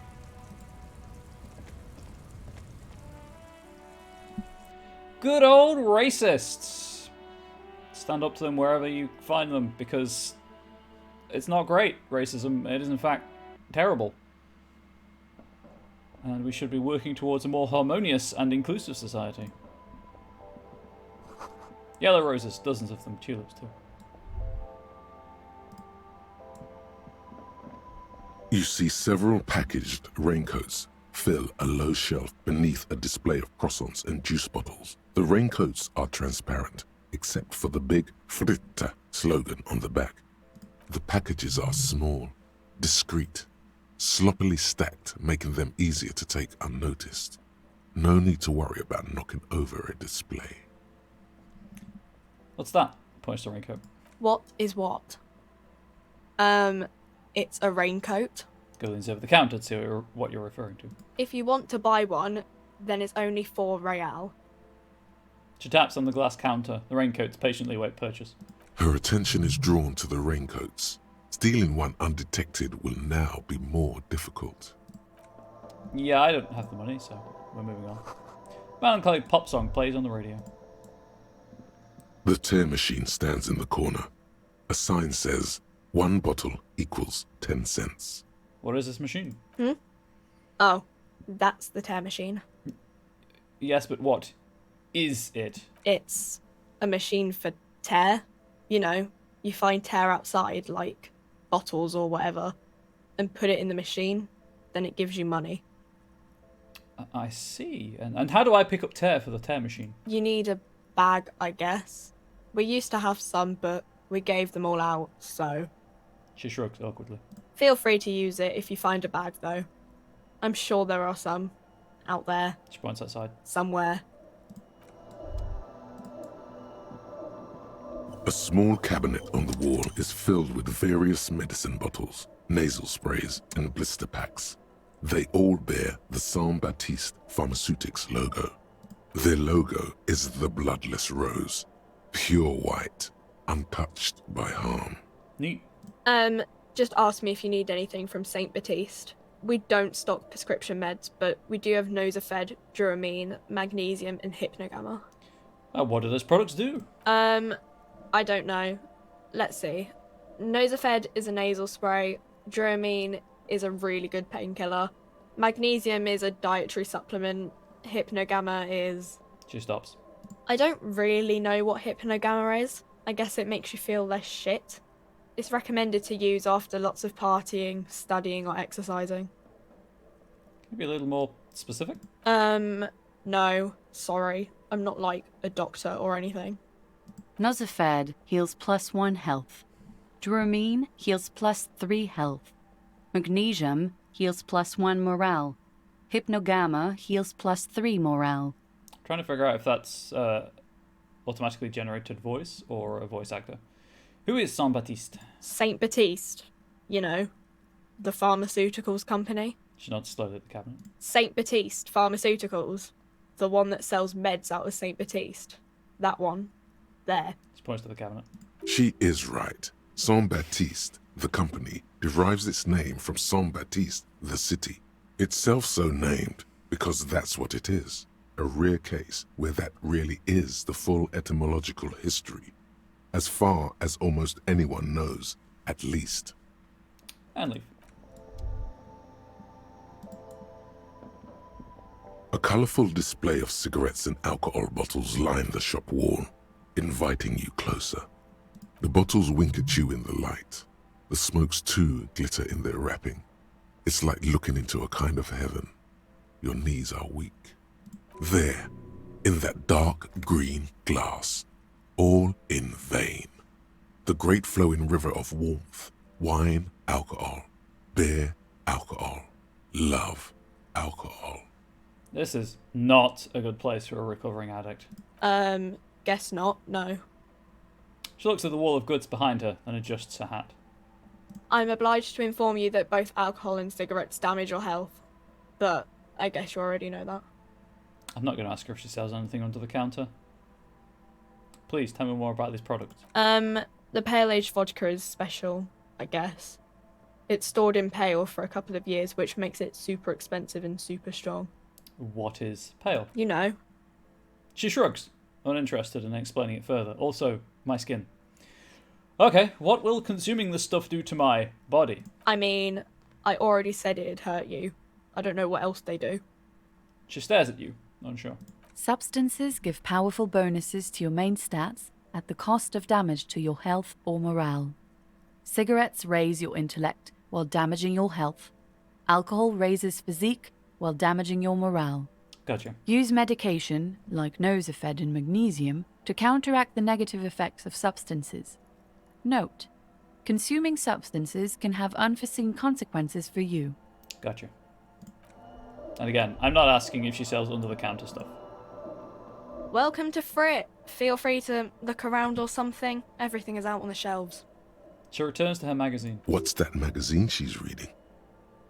What magazine are you reading? You mean this? She looks at the cover, boasting a colourful photo of two girls kissing. This is Pop Stars. It's got, like, famous people in it. It's not for sale. Looks like it also has something called Police de la Mode, featured on page 34. This speaks to you. I approve of this. Very futuristic. Tap on the girl's kiss. She pops her raspberry-flavored bubblegum and nods. Her shoulders tense. She shuffles back, only slightly. Bewilderment and repulsion root her in place. The lieutenant frowns at you before turning to the clerk with an apologetic half-smile. I'm going to ask about the fashion police as well. You mean this? This is Pop Stars. Looks like it also has... It's where they rate different outfits famous people wear. It's kind of funny. They're kind of mean. It's about who's the most stylish.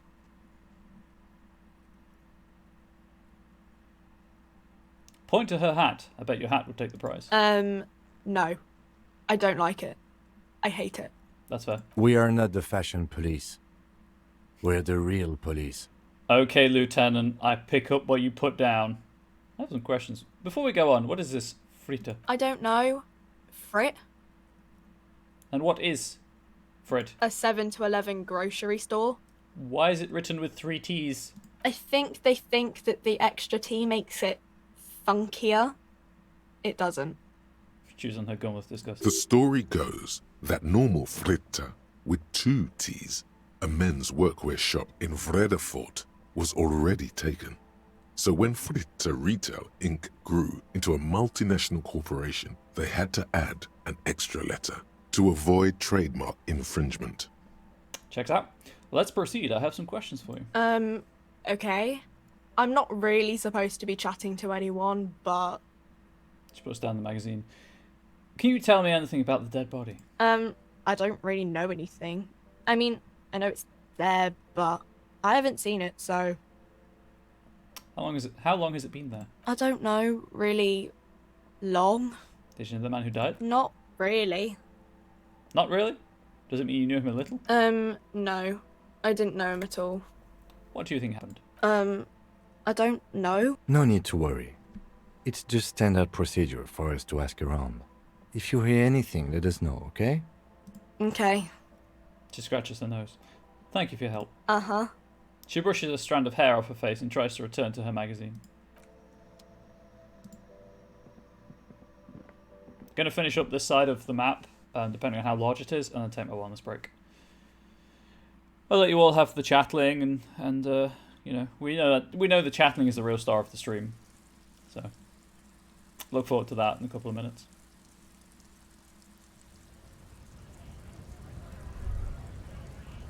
Ooh, money.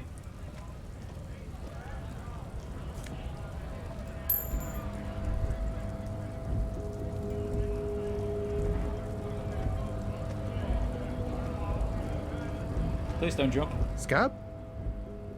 Asks a man with jolly eyes, tilting his head. Call me mañana. Mañana?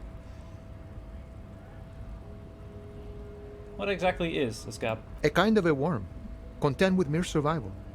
They come, they want to do our job for shittier pay, screwing over both themselves and us. Everybody loses. You don't seem to like them much. Gotta be bloody stupid or freaking evil to scab. Or I guess scared, maybe. Fuck the scabs. But scared of what? Of who? He looks at the mass, squinting his eyes as if trying to ascertain what they're scared of. Personally, I'd rather beg than scab. If the gentleman shouting on the street came begging, maybe they'd have gotten something. Have you tried talking to them? We've explained the matters, but they don't listen. This lot would be reasonable and go home if the big guy wasn't riling them up all the time. I'm not a scab. I'm a cop. He's totally going to respond positively to this. I was just messing with you. No one's ever seen a cop scab. Imagine, you cops going on a strike, But then another cop comes in and says, let us cop for less money. He chuckles, then realizes. Speaking of, what brings the RCM here? To the Wild North? Come to see the strife? He stops behind these gates I'm exploring. My friend, I respect the right to roam. The open range awaits. He gazes over the roundabout with a glint of longing. Does this mean you can let me through the gate? I don't operate in that capacity. I'm not a granter of passage. The passage grants itself. He takes a swig and points up the stairs with his flask. That simple? I just walk in? Aye. Walk right past Measurehead and go in. Past Measurehead? Yeah, the 2.5 meter tall Semini supremacist there. Walk right past him. Right. Then press the button to unlock the door. Uh-huh. Then go past him again. This guy is really tall. Okay. And you enter the arbor through the office. Está. For some reason, it doesn't seem like it's going to be that easy. Don't worry, I'm sure it's not completely impossible. For example, you could best Measurehead in a physical confrontation. Or you could convert to a Semini supremacist worldview. Or, He strokes his mustache. maybe it actually is completely impossible. Has anyone here ever bested him in a physical confrontation? Not yet, no. He's incredibly strong. Fixes his eyes on you, evaluating your prowess. Has any of the scabs tried converting to his worldview? Jean-Luc himself would say the philosophy has proven overly heroic for the scabs to convert to. Not enough intuition. Got it. Another thing. Sure. The man whistles a jaunty tune, the wind rustling his whiskers. I've come to Martinez investigating a murder. Murder, huh? That sounds like a lot of hard work. You'd never see me investigating a murder.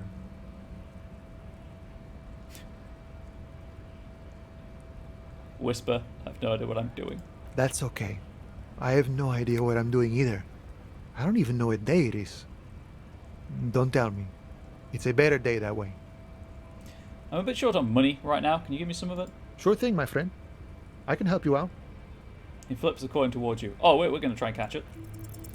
The coin lands into your hand as if it has always belonged there. The swallow returns. Appreciate it. Always glad to help out the RCM. Shame I can't do more. Things are meager at the moment due to... He nods towards the protesters. Also, chat, we finally have 1 whole real. Finally, we are 129 down. More to go. You know, the winter's fat is slowly running out and all. Still better than scabbing, though. Call me Mañana is an absolute legend. He really is. Every little bit helps, you know? I'm always glad to help out when possible. Not like these slithering scabs. He looks at them in disbelief. What's the strike about, anyway? You know, serious business. I'm sure the big boss will be glad to tell you. You'll have to ask him first. He's a chatty guy. Wants to talk about the strike. Return once you've met the union boss and are on a better footing with the organization. Oh, interesting. Nice talk. Gotta get moving.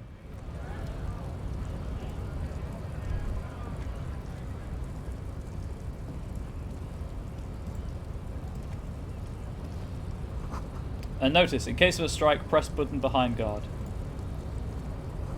Hermetically sealed door locked by electronic metal. There's no lock picking or door kicking this one.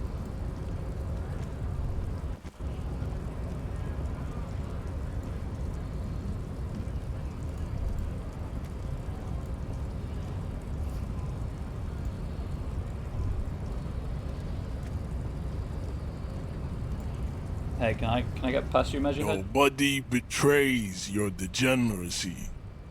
Okay, he's coming in strong, but I appreciate it. Yeah, Measurehead. His body totally betrays his degeneracy. The young woman at the giant's side agrees. My body's unimportant. I'm with the police and we need to get into the harbour. That is precisely the negligence that has led you to succumb to Al Ghul. His face contorts in disgust, as if he was smelling a dead rat. You reek of it. An invisible sword of Al Ghul emerges from your throat. You cannot see it, but others can. It is making the woman in my company sick. Wait, Al Ghul? Yes, Al Ghul. But what is Al Ghul? Al Ghul is an ancient Ilmaran poison, a parasitic fungus that has colonized your race. It is a trick the desert pygmies played on you for humiliating them and stripping them of their land. Intentionally fermented drinks have existed for 10,000 years. The Ilmaran people did not invent alcohol. It has existed since the Neolithic. This is a fabrication the alchemists of Yizot and Bashir and the Rolam Al Ghul have fed your people. Go on believing in it, race loser. Yeah, I don't think that's how history works. Why don't you have another drink? Your features are not yet congenitally deformed enough. Man, Measurehead does not hold... At least we know how he feels. We know his stance. Oh yeah, Measurehead. The babe looks at him with eyes full of admiration that transcends the merely sexual. I don't... Kim, is it really so bad? It's not good. It's like a rat crawled into your stomach, got drunk and drowned. You're right. I'm a servant of Al Ghul, but I still need to enter the harbour. No, you don't. You need to get another drink.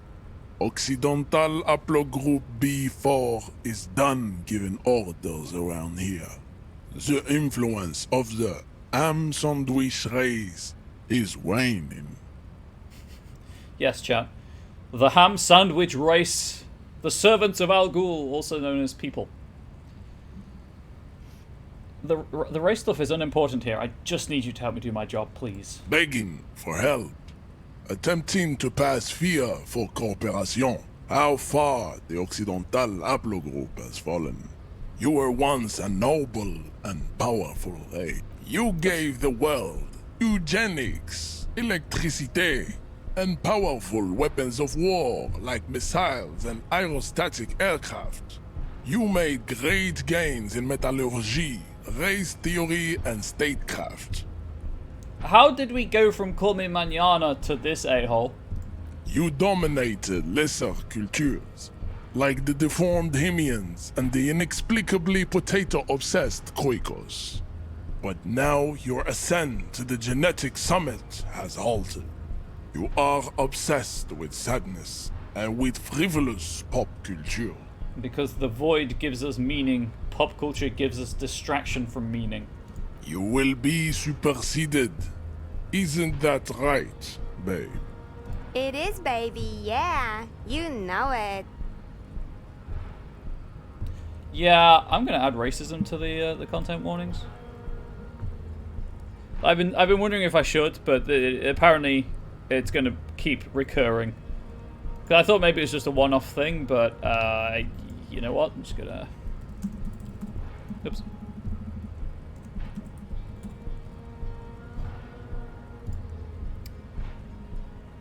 There is a button right behind him, just out of reach. It must be the one that opens the door to the harbor. I just need you to move about 20 centimeters back. It is my task to keep the degenerate drunks from entering the harbor. You're right about all this. Now I just need you to let me get into the harbor. Enough with this begging. You should leave the stage of history with dignity by inviting the other races to a great world war. How about I kick you in the testicles? Bring your troops to the Simonine Islands and to Boogie Street, and we will pulverize you. When you are gone, we will build a museum for you. He does realize that I have no authority over the military, right? They're not my troops. The walls will be lined with bottles of Al Ghul, your beloved beverage. Inside, we will store the odes to homosexuality you call art, and your microcephalic skulls. Okay, I'm not going to add homophobia in case that's the only instance, but I might just put all the... literally might just put content warning, trigger warning, all. Apparently it's that kind of game. What are those tattoos of yours supposed to mean? Racists are generally not very good examples of their race. He gestures towards the lorryman down the street. Welcome to Revachol. You hear him yell at a redhead woman visiting the fritter nearby. I am not like them. I am craniometric perfection. I have taken the trouble to permanently draw a phrenologic grid on my skull and features. This should dispel any doubt. Ah, yes. Phrenology. The most exact of sciences. Sure I'm not craniometrically superior to you? You exhibit forward projection of the jaw, indicative of schizophrenia and sexual inaccountability. From a purely aesthetic standpoint, the dimple in your jaw makes you look like a baby. This is not craniometry, just an observation. Oh, please, go on. What else? It is impossible to see any more of your bone structure. It is covered in the ravages of Al-Ghul. From what remain of your features, I can see fleshy lips, baldness of the head, and long arms relative to lower limbs. This leads me to conclude you are not a police officer. You are a common criminal, an offspring of murderers and sailors from Sur-la-Clé and Vesper, and possibly even the degenerate sheep herders of Ubi. Interesting. So one of my ancestors was from Sur-la-Clé and the other Vesper? Your racial heritage is uninteresting. It is the same as all Revacholians. Your parents and their parents made the decision to reproduce while under the influence of Al-Ghul. That is the only reason you are here. I'll be honest, I do have a real problem with racism. Were it not for the fact that a friend bought me this game and highly recommends it, I would be seriously considering stopping the playthrough. But I'm hoping it gets better. You serve the Union, don't you? Aren't they white? Don't be vulgar. White or not has got little to do with this. The race enigma runs much deeper than that. He turns his eyes towards the harbour, seemingly bored with you. Yeah, but you still serve them. How does that factor into your life? Mr. Claire is a man of vision and means. He has the will to confront polycultural capital. Something your race, naivistic communists, there we go. Never did. Communism got a shout out, finally. Also, to serve but I don't think is it wasn't noble. being insulted. It takes discipline. Your petulant individualism has only contributed to your race failure. It is lax and moronic. My jam is a mysterious fourth thing. Jam. Individualism. You have gotten these ideas from degenerate youth culture, have you not? You have picked them up from rock and roll songs? I mean, dude, have you not seen the name of the game? I've got it from disco, actually. Offshoots of the Seminoles people invented disco while having sex under the influence of cocaine. It is a shame upon my race. But what is done is done. I am not surprised you enjoy it so much. This has happened to many of the side products of the inevitable cultural victory of the Seminoles race. Okay. I'll ask. Who are the Seminoles? The South Island race, haplogroup A4A. We are the rightful masters of the Insulindian archipelago. We descend from the Areopagites of ancient Pericarnassus and arrived here 4,000 years ago. Millennia before you. But who's counting, am I right? We are the future. That is all you need to know. So, you were born and raised on the islands before you moved to Revachol. I am a descendant. The narrow streets of Elysium are with me in my genetic dreams.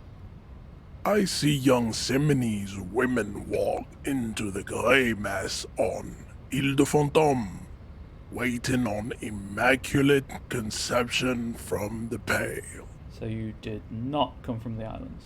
No. I have heard about it on the radio. So you're not really Seminese, you're just from Revachol. I'm from Couronne. And no, it is not just in Revachol. The city is central to the Simony strategy. Spreading through its trade networks, our culture will dominate the world. You have heard enough about our phylogenetic secrets for today. You have extinction to come to terms with, and never getting into the harbor. Never's a strong word. Kim, what do you think about this? I think this racist is better than the last. But the next racist will be the really good one. Excellent point there, Lieutenant Kitsuragi. That will be the... That will be our lucky racist? He will grant us 3 wishes. Got it. Your pedomorphic friend has quick wits. A protruding occiput and an indented zygomatic bone. The lieutenant does not flinch. You should keep him close. The congenital defect of farsightedness does not render him a complete invalid. He still has the use of his mind. Okay, well, I'm just going to leave that guy to his misguided beliefs. No, I'll say erroneous beliefs. How did I say something so brave?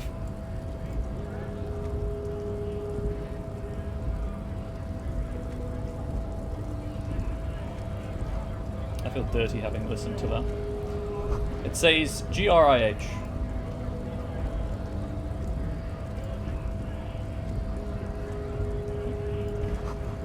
The Greater Revachol Industrial Harbour.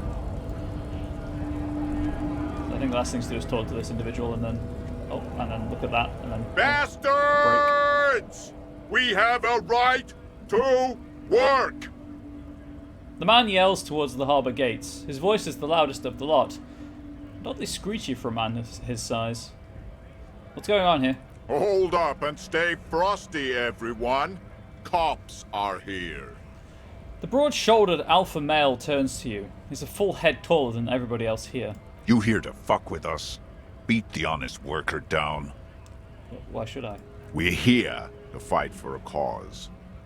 Stripes usually have problems with people who have causes. Okay, then I'm thinking no. Good. We're fighting for a cause here. Right to work! Right to work! Besides, we're not that different. He leans closer. It helps if people see us talking, cops and strikebreakers together. Shows authorities are on our side. Builds confidence. What kind of cause are we talking about? Rights of people. Rights of workers. To have gainful employment. To make a salary. And feed their families. I don't think I've chosen any sides yet. Might be time. Don't let the fat bastards tread on you. Cops tend to side with the higher-ups, but you're essentially still workers. I don't trust cops, but I can see you understand the right to work! Right to work! Regardless, I have some questions for you. Maybe you should ask them the questions, like why we're not allowed to make a living here. He blows to the gates. Shame on you! We have families to feed, you piece of shit. He points his finger at the man sitting on the railing. So do we, Scab. The loitering man hollers in return. I want to get into the harbour too. Have fun. Union shits are on full strike. Don't think they're going to let you through the gates.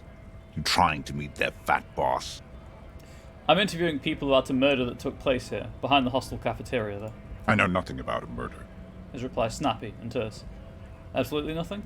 Wouldn't put it past these harbor bugs. They'd do anything to stay alive. Right to work! He again shakes his last fist, turns It's back. shameful. Cops doing nothing. You should bring backup. Open up the gates for us. Blockading gainful employment for workers is a crime. This isn't really my area of expertise. We are not picking a side in this just yet, sir. Pity. Let us work! What is a strike? When a bunch of ungrateful, lazy cockroaches can't get their act together, decide to block honest work for other people. He shifts uncomfortably in his workers' overalls. What do the strikers want? Beats me. They mumble nonsense about boardrooms and workers' rights, while we have the right to work! There's something odd in the way he carries himself. His set of clothing looks vaguely mismatched. The different pieces of the attire seem ill-fitting. He's a plant, clearly. Ill-fitting, what does that mean? His shirt is far too small and an unpleasantly tight fit, while the overalls, held up by a belt, seem to fit a man with much more corpulence. You wearing new clothes? He ignores your question, choosing instead to turn to the emaciated workers, raising both fists in the air. The clothes are obviously not his. Silence is the answer. There's something off here, but he won't say what. Okay, I'm just need to pause the game. Because I'm going to take my wellness break. Otherwise I just won't take it. So, do what the pitch says, chat. Love yourself. Spoil the chatling. I'm going to set the rock, paper, scissors going. And then stretch and all of that good stuff. So I'll be back in... like 30 seconds or so. Hopefully you're enjoying the game so far. It's definitely interesting.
Okay, I'm back.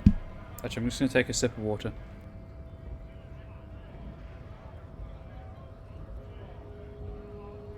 Okay, now I'm back. Forgot to change the scene, don't mind me. Who are all these strikebreakers? Honest men and women with rights to work, to be useful, not toys for corporate interests. The man runs a hand through a steadily greying military haircut. We came here to help the harbor run smoothly in time of crisis. If union fucks don't want work, they ought to let in those who do want work. I have a question. Why do all these men follow your leadership? The lieutenant looks him in the eye. You think they follow because I'm big and loud? No.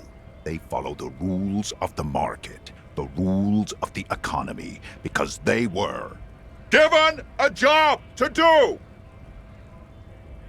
You've been talking to him for quite a while now. Something is off with this guy. Ask him where he's from. Okay, I gotta ask, where exactly are you from? What's it to you? Deep-set suspicion drips from every syllable. Routine. Part of the investigation. Am I a suspect? Done no crimes. I only fight for the rights of people. Already got that. I'm interested in your background. We're all workers, right? Workers stick together. Came from the eminent domain, in Jamrock. Backgrounds in odd jobs, heavy lifting, cargo hauling, bouncer work. I know the drill. A bouncer? Where? I frequent a lot of bars. Maybe it's one I know. Worked at Territorial. Ring a bell? Yeah, I think I've been there. It was a long time ago. The man is quickly losing interest in talking with you. What exactly is your goal here? We were promised work. We'd be in there, working, if the bastards hadn't shut the gates. And if you are unable to breach the entrance? Main gate's locked. Would take heavy ordnance to bust it open. Could try to get in through the secretary's office. Door's locked. The guards blocking the way to the access panel. And I don't mean the scrawny mess punk either. I mean head measurer. Or whatever he is. Why don't you just talk to them? Like civilized folk, you mean?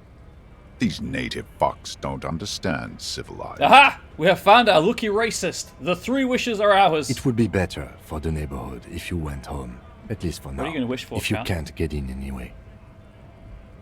No! They will give up eventually. Or get drunk. Leave the button unguarded.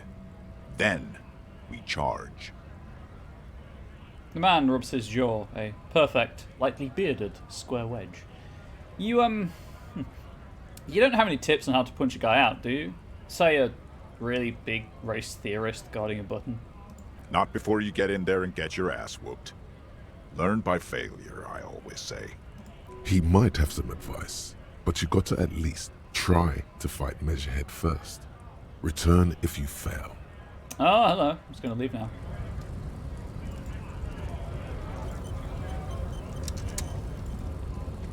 We're gonna fail this physical confrontation then.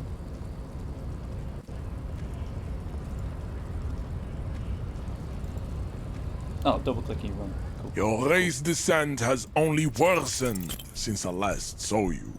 You have really let yourself go.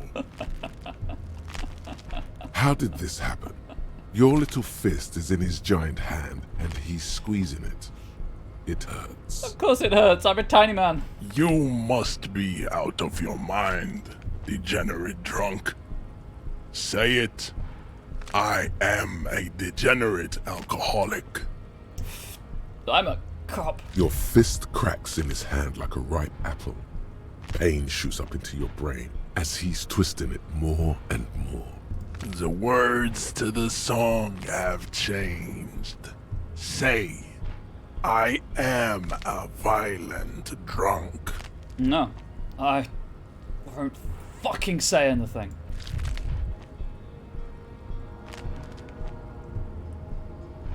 Your hand twists in his grip and the pain blinds you. Still you press the words out of your swollen mouth. Good. Now leave before you humiliate your homoerotic organization any further. No, it's locked.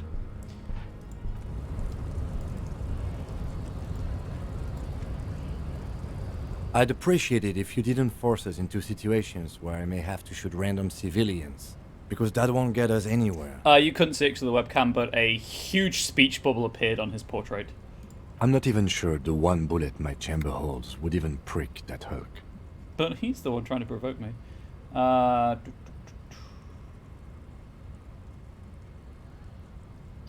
fine. I won't do it again. Let's think of something else.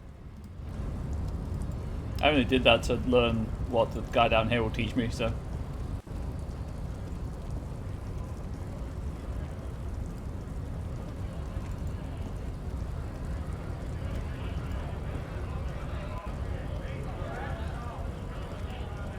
Nice aggression with the native.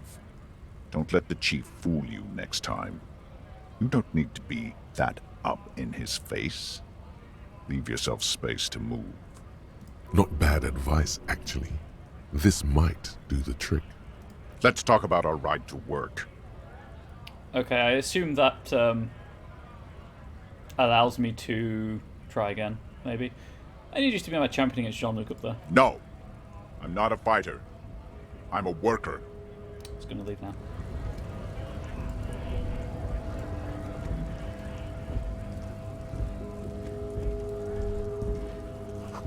Dolores probably stored fuel here. Now they store booze. Take money. Speak with the door. A lorry stuck in the traffic jam. This big, heavy Grad-made machine is well kept for such an old machine. Look in the window. The windows are clear. They've been recently washed. You can see a lorryman's cabin with personal belongings, stickers, insignia. What about the back seat? The back end of the cabin has a small perch to sleep, large ashtrays. There are several suns and wheels sewn into the curtains. Also, we have 2 reals now, 128 to go. Racist nationalist paraphernalia. Not unusual in this part of town. This is our guy. The lieutenant nods towards the racist lorry driver. You think this lorry belongs to our tough guy? Likely, yes. This guy's proud of who he is. Drapes it all over his machine. There he is, in front of Rita, smoking nervously, hoping it's over. What kind of stickers and insignia? The driver has adorned his space with a substantial collection of peculiar paraphernalia.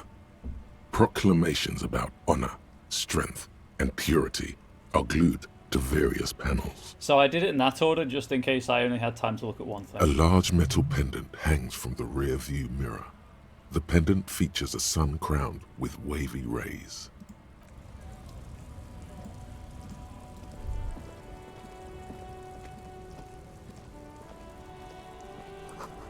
Foreign car, kept in good condition.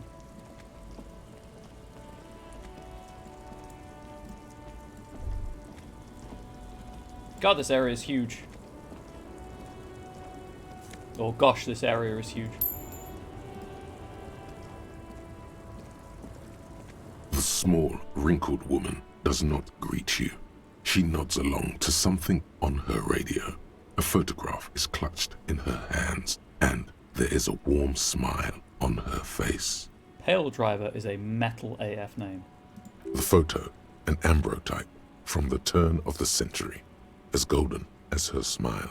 That's an old one then. It's the warmth of a winter night's fire. Maybe she could give you comfort and shelter, some cigarettes and food money. Maybe she's your... Excuse me, ma'am. I'd like to ask some questions. No response. Wherever this woman is, your words fail to reach her. Grandma? Nothing. Her smile just keeps widening. Her hair is grey like lead. Snap your fingers in front of her face. Wait. The lieutenant stops you before you can snap. She's just a distracted old woman. Better to leave her alone. If you say so.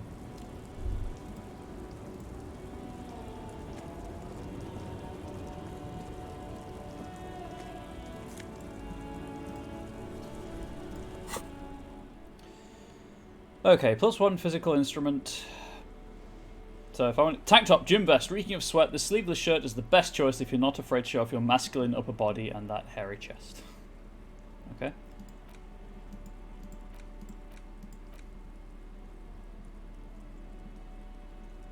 Cool. Good to know.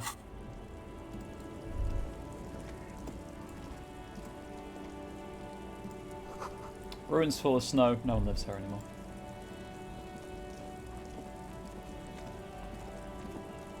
An old monument stands in the middle of the traffic island, pointing toward the sea. It looks as if it's been reassembled piece by piece, secured and mounted in the air with the aid of numerous ropes and rods. Who is this? A silver plaque on the statue's pedestal reads, "I am Philip III, the Squanderer, the greatest of the Philippian kings of Revachol, son of Philip II, the opulent, father of Philip IV, the insane." As you look up, you notice something about the statue. There are some odd indentations on the king's chest piece. Oh, I'm going to try it. Even by the standards of the Philippian kings, old sumptuous Philip was known for his profligacy. In what way? Well, he blew through the whole national treasury, starting the decline of one of the penultimate century's greatest superpowers, the suzerain of Revachol. His own maladministration foreshadowed the fall of the monarchy. During the anti-centennial revolution, an end to his family line and the monarchy on the Insulindian Isola. How did he manage to blow through the entire national treasury? Stories have it that he had his bedroom converted into a treasure chamber, where he stored unfathomable wealth. Krugerrands, bars of gold, ornate weaponry, armor, and various chalices. Also, I noticed on the pause menu, by the way, time advances when you selected an option in conversations. He called it the Sol Aurum. It was obscene. There were whispers he slept on a huge pile of gold-dipped feathers, like some obese dragon, instead of a bed, like a normal person. A deplorable farce. No wonder everything went to shit. But wait, you haven't even heard about his fabled cocaine addiction. The what now? You see, old Philippe wasn't just good at squandering the national treasury on gold and ceremonial weaponry, he was also a prodigious snorter of nose candy. So who is addicted to nose candy? A bloated druggie? That's what the revolutionaries said 150 years later, right before they emptied out the royal mausoleum and dumped His Majesty's mortal remains in the Insulindian Bay. This is a lot to process. His Majesty's courtiers said it helped him connect with the higher realms. Okay. What is nose candy? Cocaine. Okay. Where is he buried now? Beneath the cold waters of the Insulindian Bay, thrown there by the revolutionaries after they cleaned out the royal mausoleum. What happened to the statue? The original was blown apart by communards, then further damaged during the landing of the coalition's airships during the turn-of-the-century revolution, when Martinez was leveled. Most historians think the coalition's hasty landing may have ultimately saved the statue. If the communards had more time, they would have reduced it up to even finer pieces. Ah, good thing they didn't. Who restored the monument? Some years ago, a group of liberal, artistically inclined individuals, designers mostly, thought it would be ironic to restore the statue of the most wasteful ruler of Revachol in the poorest part of the city. Ah, dick move on their part. The statue is supposed to capture the moment it was blown apart, like an instant frozen in time, a rare butterfly trapped in amber, floating on a sea of shit. That's brilliant. So funny and nihilistic. People in Martinez tend to disagree, as do many prominent art critics and thought leaders with more nuanced social awareness than the young ironists. Philip III, the Squanderer, however, with his bronze face up in the air, doesn't seem concerned about what the hoi polloi think of him in death. Mood. What indentations? What do I see? Something with great kinetic energy seems to have impacted the cuirass, around where the heart is. A bullet? Someone shot him in the heart. Interesting. Lieutenant, has someone shot the king? Point to the indentation. Okay, I can't see it, but I take your word for it. What do you think? Well, Martinez is riddled with bullet holes. This place saw a lot of action during the revolution. But the statue is recently renovated, so maybe a joke? Target practice or a political statement? None of the above. Maybe it's connected to the murder. If we connect every bullet hole in Martinez to the murder, we'll get an overwhelming amount of loose threads. But then again, We don't really know what we are dealing with here, so... He takes his notebook out. I've made a note. Don't hold your breath. The king stands high above you, surveying the bay, mute and indifferent to your sightings.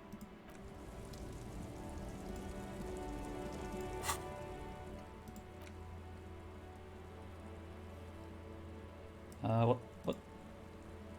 Why does... Oh, I guess it's just, I can try it again. Cool. Oh, I imagine I have to go back to the place. That makes sense, that makes sense. The place where it's where the test is, and I can try it again if it's highlighted white in the journal. Bold slogan, human ops covers the truck.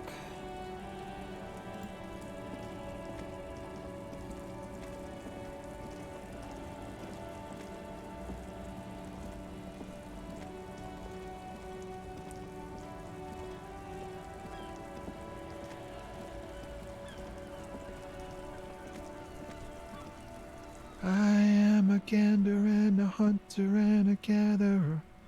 Feel like a traveler. Tommy Lom. The man mutters to himself, accenting the beats as he goes. A simple little cadence. He seems to be making it up as he goes. I am the law. From another planet. Hey there. He finishes and turns to you. What's going on here? It's the jam, my man. He motions towards the sprawl of lorries with a sweeping gesture. The air from the east is thick with the smell of crude oils, heavy metals and other byproducts of the modern era. You can almost taste it. What's the jam? It's a traffic jam for the ages. Harbor gates up the street are shut tight. No explanation given. Workers on strike, scabs agitating, an all-around clusterfuck. Not to be confused with Cluster Truck, which is also a game about traffic jams, but which is a very different game. Actually, I think Cluster Truck also has Twitch integration. Meanwhile, we're all stuck here in long-haul limbo for days upon days upon days. He glances south down the road. Upon days. Limbo, huh? So that's where I am. Yeah, exactly. It's official. He too agrees. This is the antechamber of the afterlife. So how long have you been here? Feels like forever. Like I was born on this here roundabout and this was all I ever knew. Just me and the metal and the tires, the oil and the fumes of mazout. Extravagantly phrased, but I can roll with it. Yeah, imagine. It's been a whole week already. He snickers. So tell me, what do you need? Care to spare some change for working stiff? Huh? Oh. No, I ain't got any money. They don't want to pay for unfinished work. Sudden financial duties snap him out of his daze. They who? The bosses, man.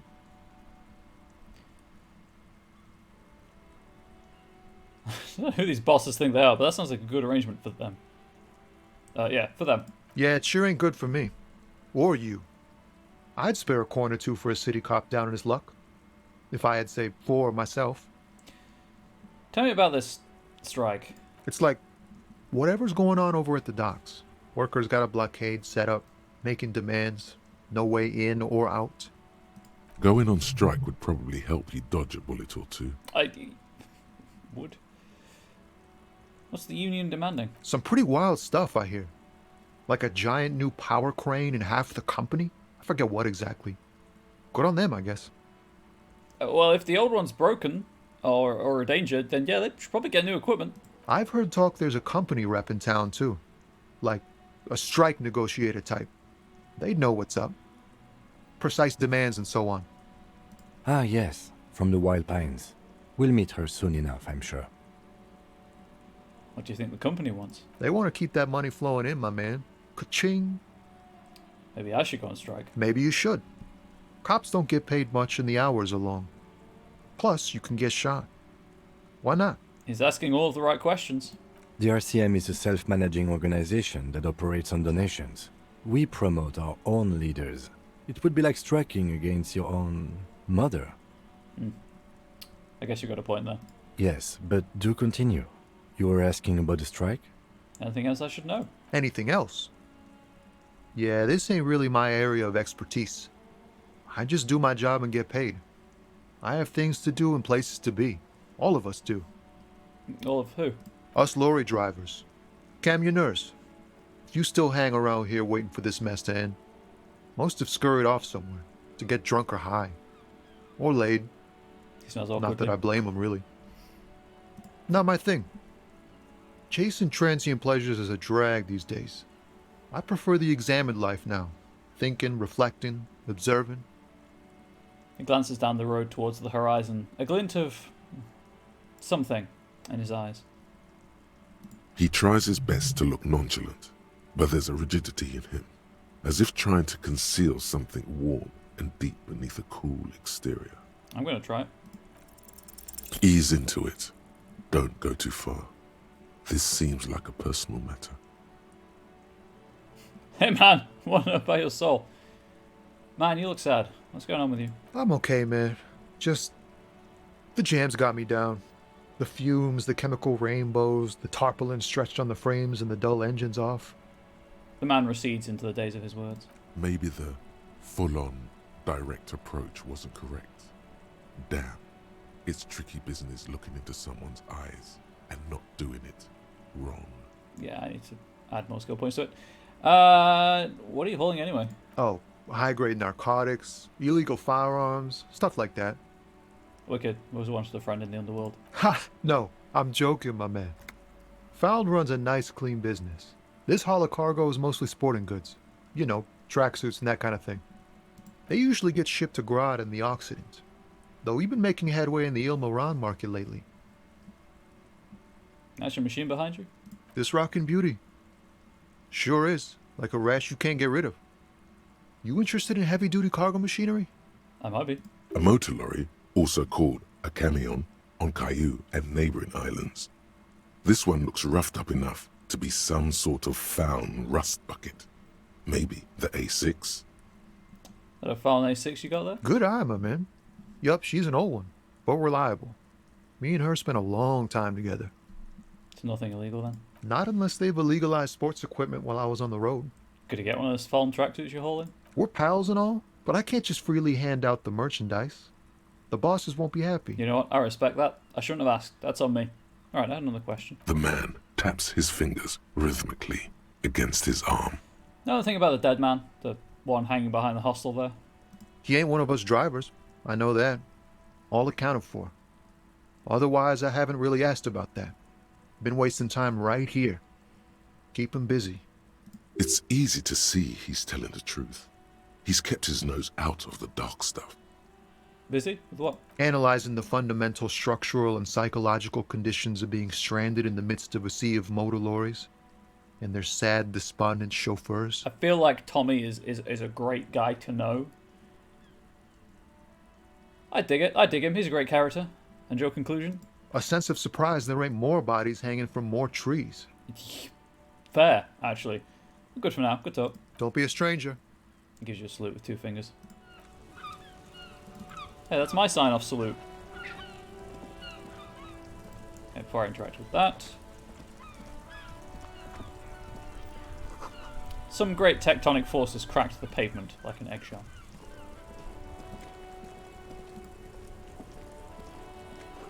An ancient fountain. It doesn't pump water anymore. There's a tree in it. What's down here? More stuff.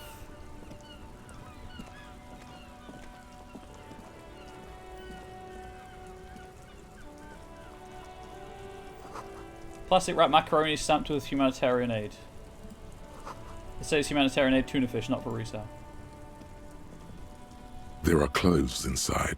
Cheap second-hand clothes, smelling of strangers' body odors. Don't be shy. These are premium class clothes. Good quality fabrics, best retro design. Save the economy with your style, officer. I'm gonna browse through the box. You find your hands deep in tattered and faded garments made from weird polyester blends that make your body itch and sweat in all the wrong places. That sounds uncomfortable. The box smells like cat piss or like an old person with no money. Economical, but also trendy. Look first hand, buy second hand. Keep the economy moving. Exactly. I'm gonna attempt this. Something cold grazes your hand. Synthetic and sleek. A windbreaker. Surf, it says, but also wind, summer, 100% waterproof, and sport. All in different typefaces. Oh, I'm gonna be irresistible. Good choice, officer. Mega sporty. And it's only $4.50 for you, sir. Dang it, I don't have the money. The sign says speakers from the people of Samara. You see a Samaran street vendor surrounded by a motley assemblage of goods. When he realizes you're looking at him, his face breaks into a wide, welcoming grin. The name Sileng is embroidered over his breast pocket. Happy shopping, officer. Everything's cool here. He gives you a thumbs up. What's so cool? Everything's cool. The goods are cool. The customers are cool. The place is cool. And one more thing, officer. You're very cool. Oh yeah, finger pistol. Bang, bang, bang, bang. Bang, bang, bang, bang. You feel a twitch in your index fingers. There's a finger shootout brewing. Whip him out. Oh yeah. Finger shootout. Don't shoot, officer. Have we got an arrest here or just a shakedown?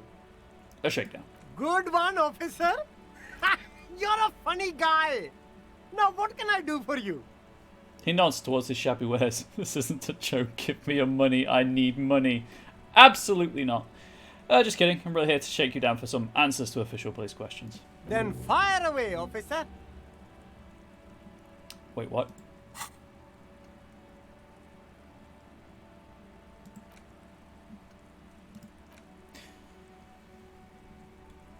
Problem. You were promised the gun, that much is certain. This is why you became a cop. Yet here you are, loitering around with idle hands like some sorry-ass loser from the street. Suddenly you're supposed to be solving cases by, what, like talking to people? And how are they going to believe that you can protect yourself, and them, from savages without a firearm? This ain't right. You need to think around this problem. You need to snap your fingers at people as you do. I'll internalize that.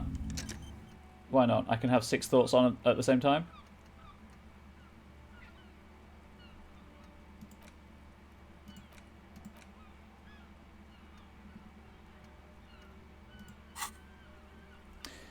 What kind of stuff are you selling here? Only the coolest goods in Revachol. I've got sneakers, speakers, extremely comfy pants too. Try them on right here. No shame, only freedom. Extremely comfy. Where'd you get those comfy pants? I'm an entrepreneur, officer. I've got sources, buyers, suppliers, distributors, manufacturers, wholesalers. All extremely cool and above board. Do you have a permit to sell all that? Good joke, officer. Here we don't have permits. Just economic freedom. Take a look around. He takes a deep breath. You glance around the decrepit buildings, the miserable weather, the sidewalks strewn with sunflower seeds and a dust-choked air. It's beautiful. Beautiful freedom. Kim, is it true? Does it need a permit to sell? It is, yes. Anyone can set up their shop whenever they feel like it. That's right. No permits, no bureaucracy. That's why this city and its law officials are so cool. Wait, but what are we doing here if there are no permits? Look at Kim and the police insignia on his sleeve. If you wanted to be cynical about it, you could say we are here to protect the interests of property holders. I'm not, however. My man, officer, you make all this possible. Without you, this climate would be extremely bad for business. You're part of the gossamer state. Gossamer is a fine, filmy substance consisting of cobwebs spun by small spiders, seen especially in autumn. It's safe to say he's referring to the near absence of regulations.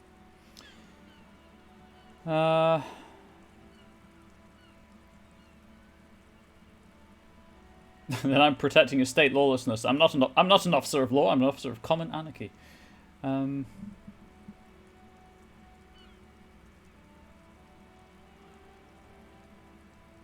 Wow, I don't like any of these answers if I'm being perfectly honest with you all.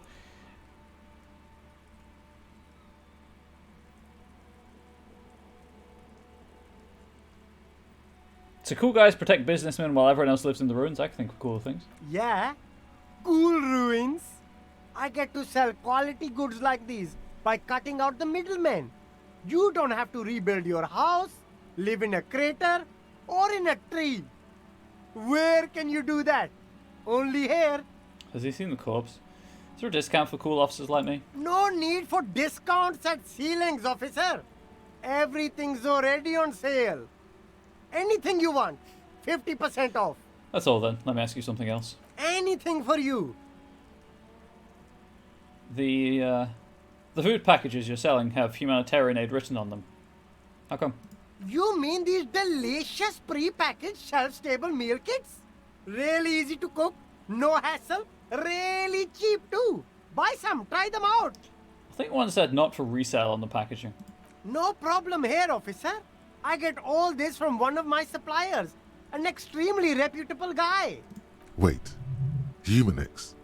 Humanitarian aid. Does your supplier drive that Humanox lorry over there? Point at the lorry with the big Humanox sign on it. What?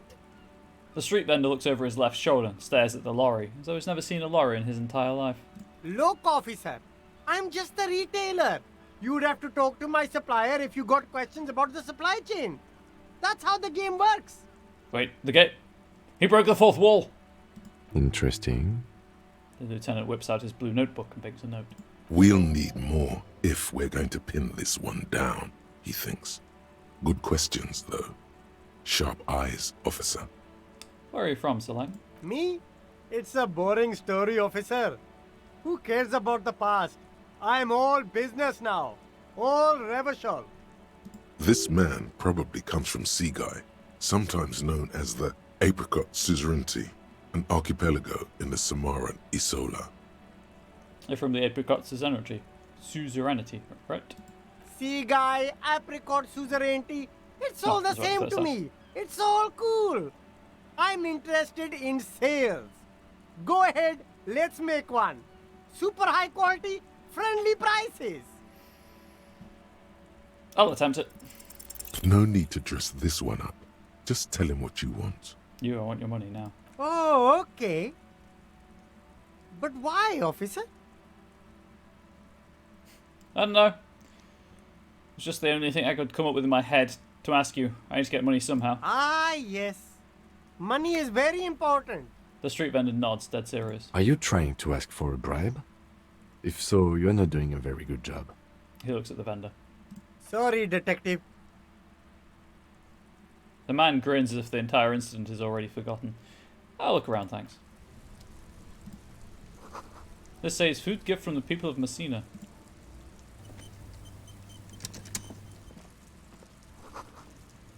A helpline to the company that controls the drawbridge.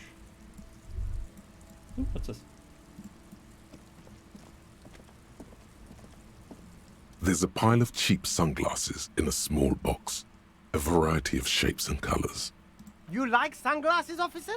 I've got the latest styles right here. The vendor takes a pair of sunglasses and sticks them under your nose. Oh, we'll try them on. Abort. These are hideous. What's more, they don't even fit your face. You can feel them pinching your nose and chafing against your brow. Damn, officer! You look like a mega secret spy. Very secret. The man nods They're eagerly. practically made for you. I'll let you have them for 2 real and 50 cents. It's going to be very difficult for anyone to take you seriously with these things on your face. No, you are definitely not buying those. The lieutenant gently removes the glasses from your face, setting you free again. You're right, I'm too sensible for those. Are you sure? But they look so good on you. You should think this through, officer. Gonna rummage through the box, though. These are all boring. Boring third-rate ho-hum sunglasses made of cheap Syrahese plastic. The kind of plastic that melts in the sun. Not ideal in sunglasses, I feel. Those UV stickers are almost certainly just there for the show. If anything, these lenses probably direct more UV light into your pupils. A UV magnifier. Oh, that's a problem. These are all first-rate sunglasses. Premium design, superb material, very cool, UV resistant. These will definitely keep your eyes safe and cool while doing your dangerous police work. You know what? I'll try again. No luck. All you find is this lime-colored cellophane visor, produced by a bargain sportswear brand called Amphibian, apparently.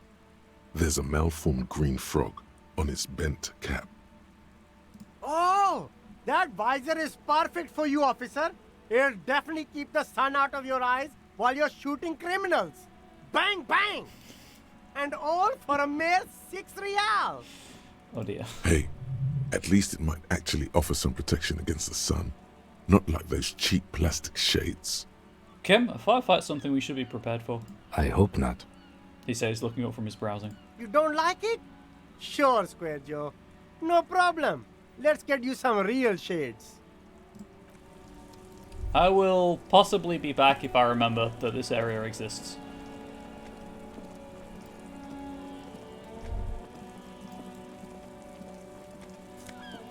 Ooh, gloves. Right. So that's +1 electrochemistry, +1 interfacing. I'm good for now with the interfacing bonus.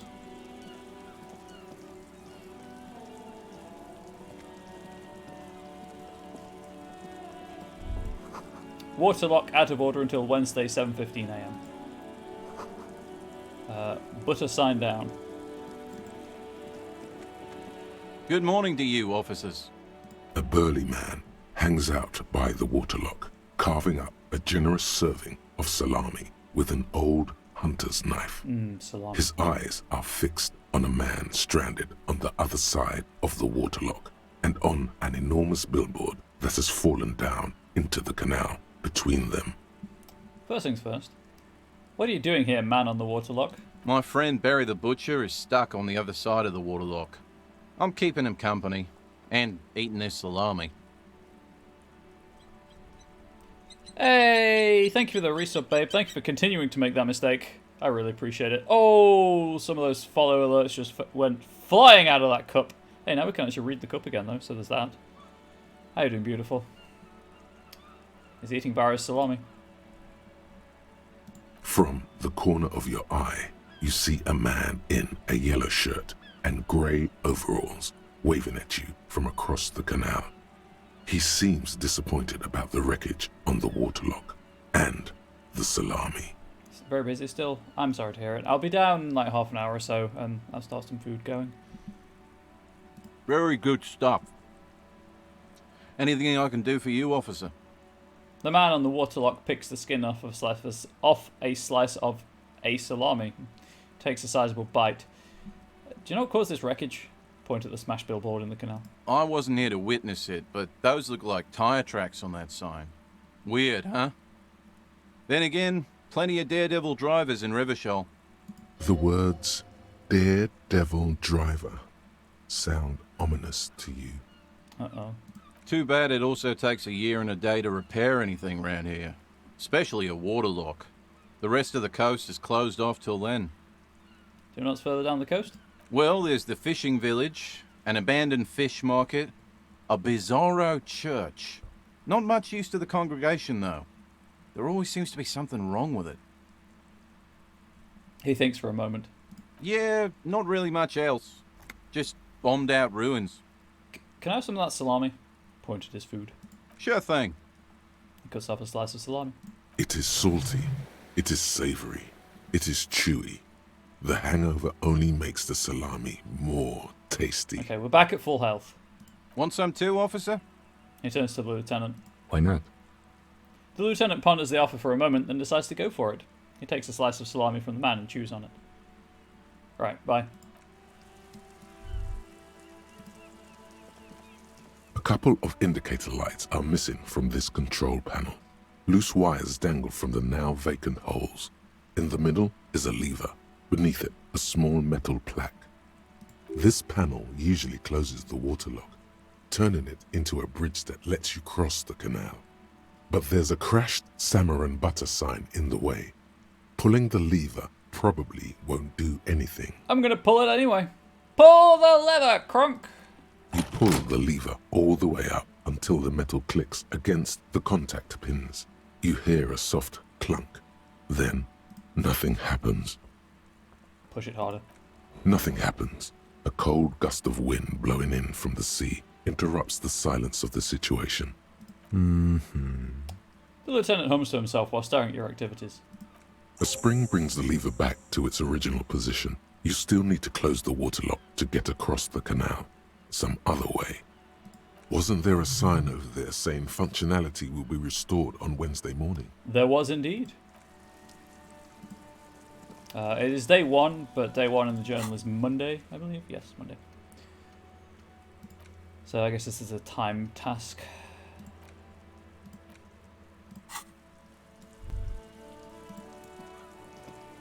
A crumpled billboard reading, Samaran butter soaks in the canal.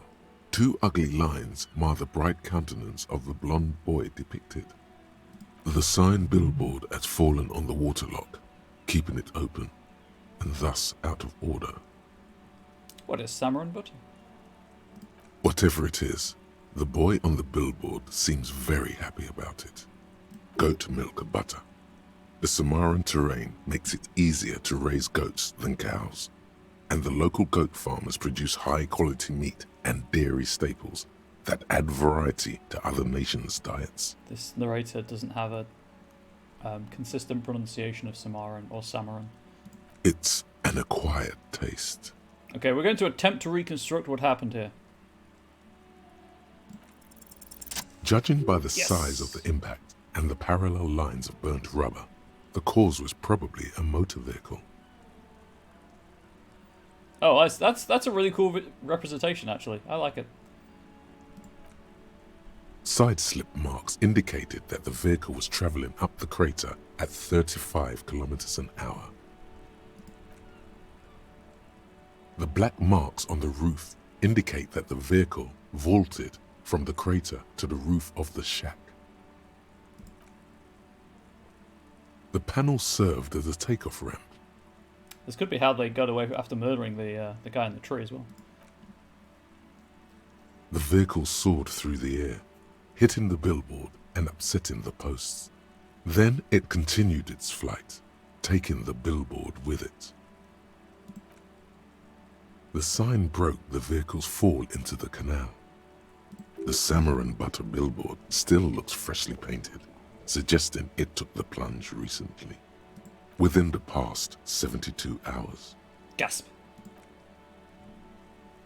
Still speeding, the vehicle made a loop and vanished into the fog along the coast. But what was the model of this phantom vehicle? There are 2 good candidates, the Caprice 40 and the Linéaire G22. Well, the Caprice 40. It's about the right size, and the tire marks look like they came from the skinny tires frequently found on that motor carriage.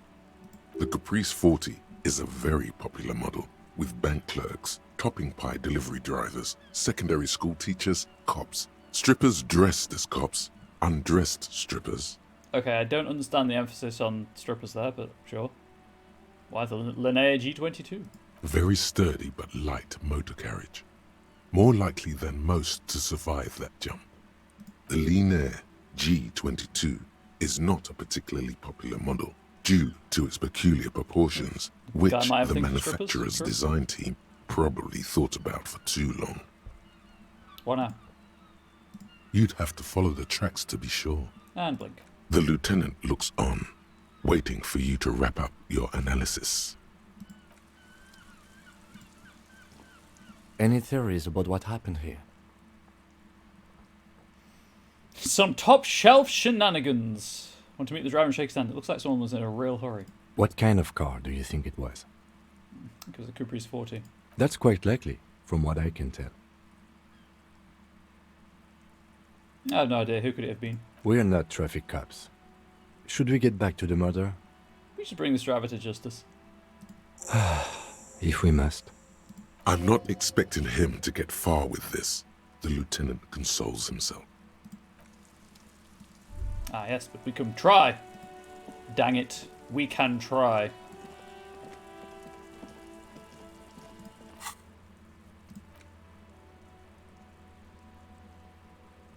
Kim is the best, bro. He's pretty good, bro. Hey, dude. How you doing? Roy's Pawn Shop, fast cash for faster times.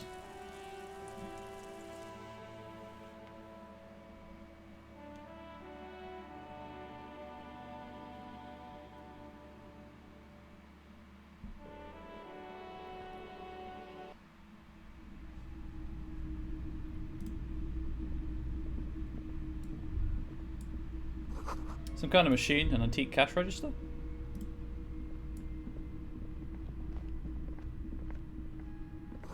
Mostly military wear with a few more eccentric fashions thrown in. Wow, a very large red t-shirt with an impressive print stands out from the other garb. Oh yeah? Oh yeah, the print depicts a muscled man striding toward you, a giant sword in each hand, encircled by burning embers. Behind him is a cluster of cabins engulfed in flames. Beneath him are the words, Hjelmdal burning. Ah!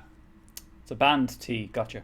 The antlers on the hood of the man's cloak and his piercing blue eyes are familiar. Sniff the t-shirt. Smells like worn cotton and a little old sweat there. Worn cotton with a side of flea market or trash bin. Sniffing is okay, but please don't try anything on. Can't have you leaving your photon emissions in the fabric of things you're not going to buy. You know what? Makes total sense, Bird's Nest Roy. You're not imagining it. Photon emissions? What is he talking about? What's the deal with the man on this t-shirt? It's the man from Hjelmdal. Walking away from his burning village. Yes. I'm guessing I'm supposed to know who this man from Hjelmdal is, but I lost my memory recently and need help remembering basic facts about reality. Huh? Never mind. Tell me more about this man from Hjelmdal. The man from Hjelmdal is the hero of a series of popular books based on a fictional version of Kotla. Mostly what is nowadays Arda NFD. Okay. In fact, most people don't think that man from Hjelmdal ever really existed. But they are wrong. Well, there you go, chat. They're wrong. He clearly existed. Hjelmdal isn't a real place. The lieutenant raises a brow. Neither is the man a real man, of course. But both the man and Hjelmdal are an ontological necessity. But hey, it's not worth getting into an argument about. What did you mean the man from Hjelmdal was real? I mean, even if the man from Hjelmdal didn't exist before the adventure novels, the stories have made it so that he has. It's simple, really. Very, very, very simple. Okay. He sounds incredulous. You sound skeptical. It's not that complicated. All that's required is a more robust understanding of cause and effect. We're getting very Pratchett all up in this house. Besides, I've been to shop. Kotla, though not quite as far north as the Hjelmdal, and watched northern lights travel across the sky. Very unique, energetic tides there. His theory isn't exactly incoherent, but its logic does suggest some unusual neural activity. Interesting. Very, very unique energies indeed. Geomagnetic ley lines, one might even say. How much are you selling this t-shirt for? 2 real. That's dirt cheap. Cool, I'll think about it. You should. You know what? It might be useful. Welcome to Hjelmdal, officer. To have something like that in my inventory. A typical Martinez streetlight sits among assorted floor and table lamps. Let your gaze run over the streetlight. The light pole has been carefully cut, and the wiring has been redone and attached to a standard indoor plug. The light buzzes faintly, but persistently. This would make quite a statement in your living room. Is that a streetlight? Yes, officer. As you see, it's in perfect working order. His manner is casual, but his speech is careful, measured. He wants you to know that he has nothing to hide. Where did you get this? It was brought to me to be altered. We are not here to investigate the theft of city property. He leans in so the pawnbroker doesn't hear him. You have to admit it's rather clever what he's done with it. He pauses, studying the light. How much for the streetlight? 700 real. Ah! A bargain, I dare say. 700 sounds about right. I imagine it wasn't easy sawing off that street lamp. Hey, I don't know where it came from, but it's not every day you get to buy and sell something so extraordinary. No, it's all good. I'd take it, but I have 1.44 real, so that's a bit out of my price range. There's nothing else you need to know about the light.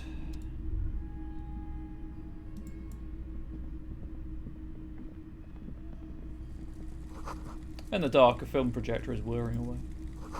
A bust of a woman. The plaque simply says, Dell.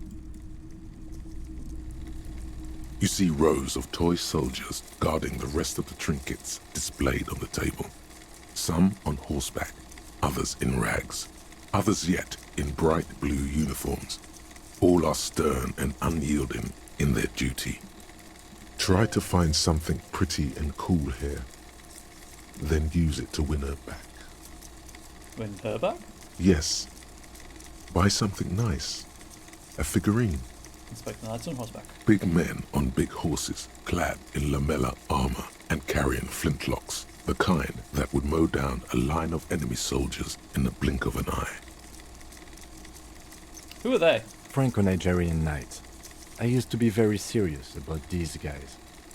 A long, long time ago. Inspect the blue uniforms. They're not all blue. These figurines also wear gold coats and caps, complemented by orange trousers. They are variously posed, wielding swords and rifles with bayonets. I apologise, chat, if I'm rubbing my nose a lot. I have dry skin and it's quite irritated right now. I'd go and moisturise it, but there's only about 10 minutes of the stream left, so I'm just going to wait until the stream ends to apply moisturiser. What exactly are these? Which ones? Ah, royalist soldiers from the time of the Revolution.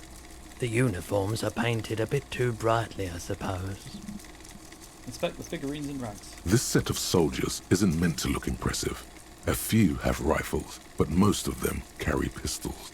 Some even shovels and tall sticks. Are these even soldiers? You're probably talking about the revolutionaries, yes? Yes, they are soldiers. Revolutionary soldiers. Hydrate, but your skin this time. Okay, sure, why not? See if this works. Finger in water. You know what? That didn't work. That actually... that's actually... no, that felt weird. I'm not doing that again. Nope, that wasn't worth it. That wasn't worth it for the joke. That's... Well, because I obviously I touched it and then rubbed it by accident. That made everything worse. I think their poverty has been exaggerated for effect. When you place them next to the royalists, it doesn't seem like they could possibly win.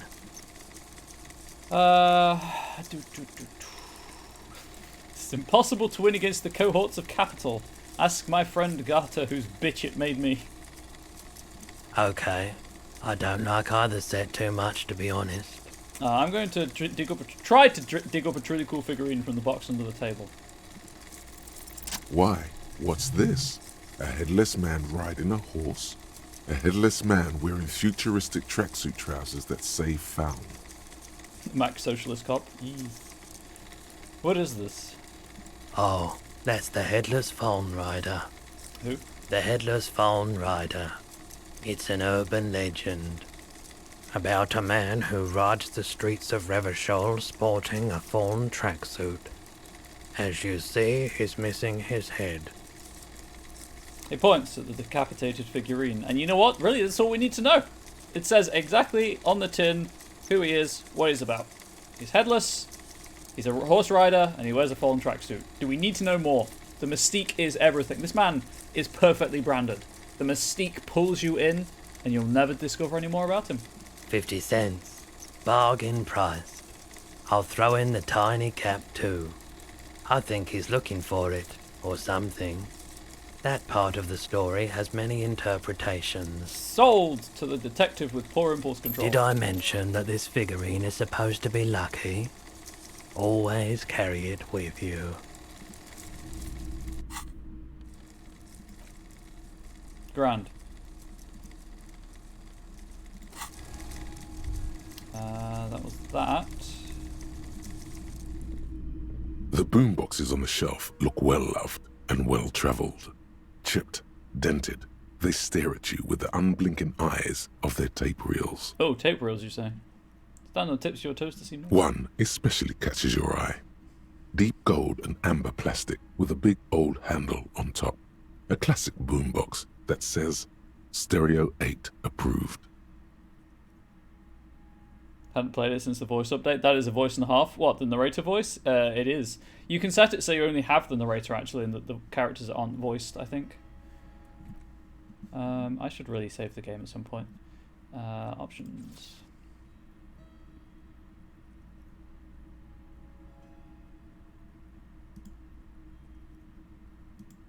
Yeah, so classic is without voice, and psychological is just the inner narration, and then full is obviously all the characters as well. This is you. Golden orange. A sunset suite. Also, can you see if those rooms of a tabletop RPG in the universe pan out? Just make sure it works before you buy it. I mean, if they don't, there's always fate, so... Shopkeep. This Stereo 8 approved machine here. Is the Harman Welsh W2. Made in Vespa. Designed in Seoul. Plays all reel-to-reel formats. 2mm, 8mm, 12mm. It's even got a little radio in there. It'll set you back 12 real. What I really want to know is, could this device come handy in my police work? If police work means playing tapes, sure. You can use it for that. Or any other time you'd need to play a tape. Are you sure this is all in working order? Absolutely. I've tested each one myself with recordings of speech. Found sounds and music from a variety of genres. Even though... He grimaces. I don't really like music. That is commitment to his craft. I approve. I don't have 12 real, unfortunately. I just need to check something. Okay, so they do work concurrently. Grand.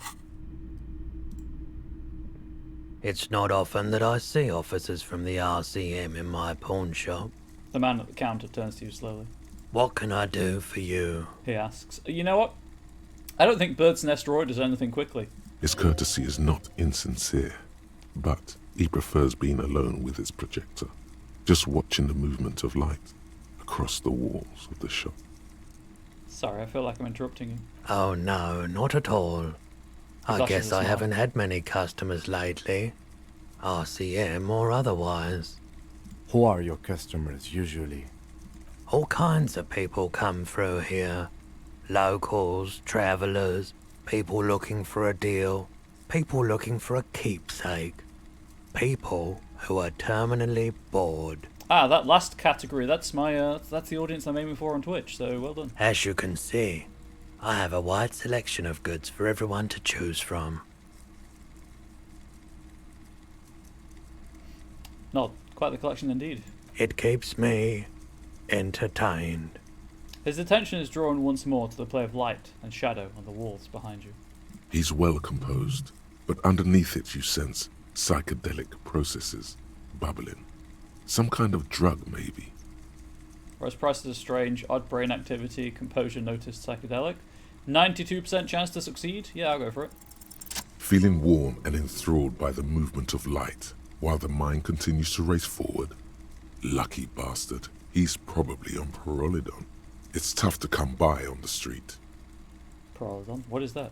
A drug developed by the military to treat and prevent radiation sickness. It has psychedelic side effects, and it makes your eyes turn yellow. Grand.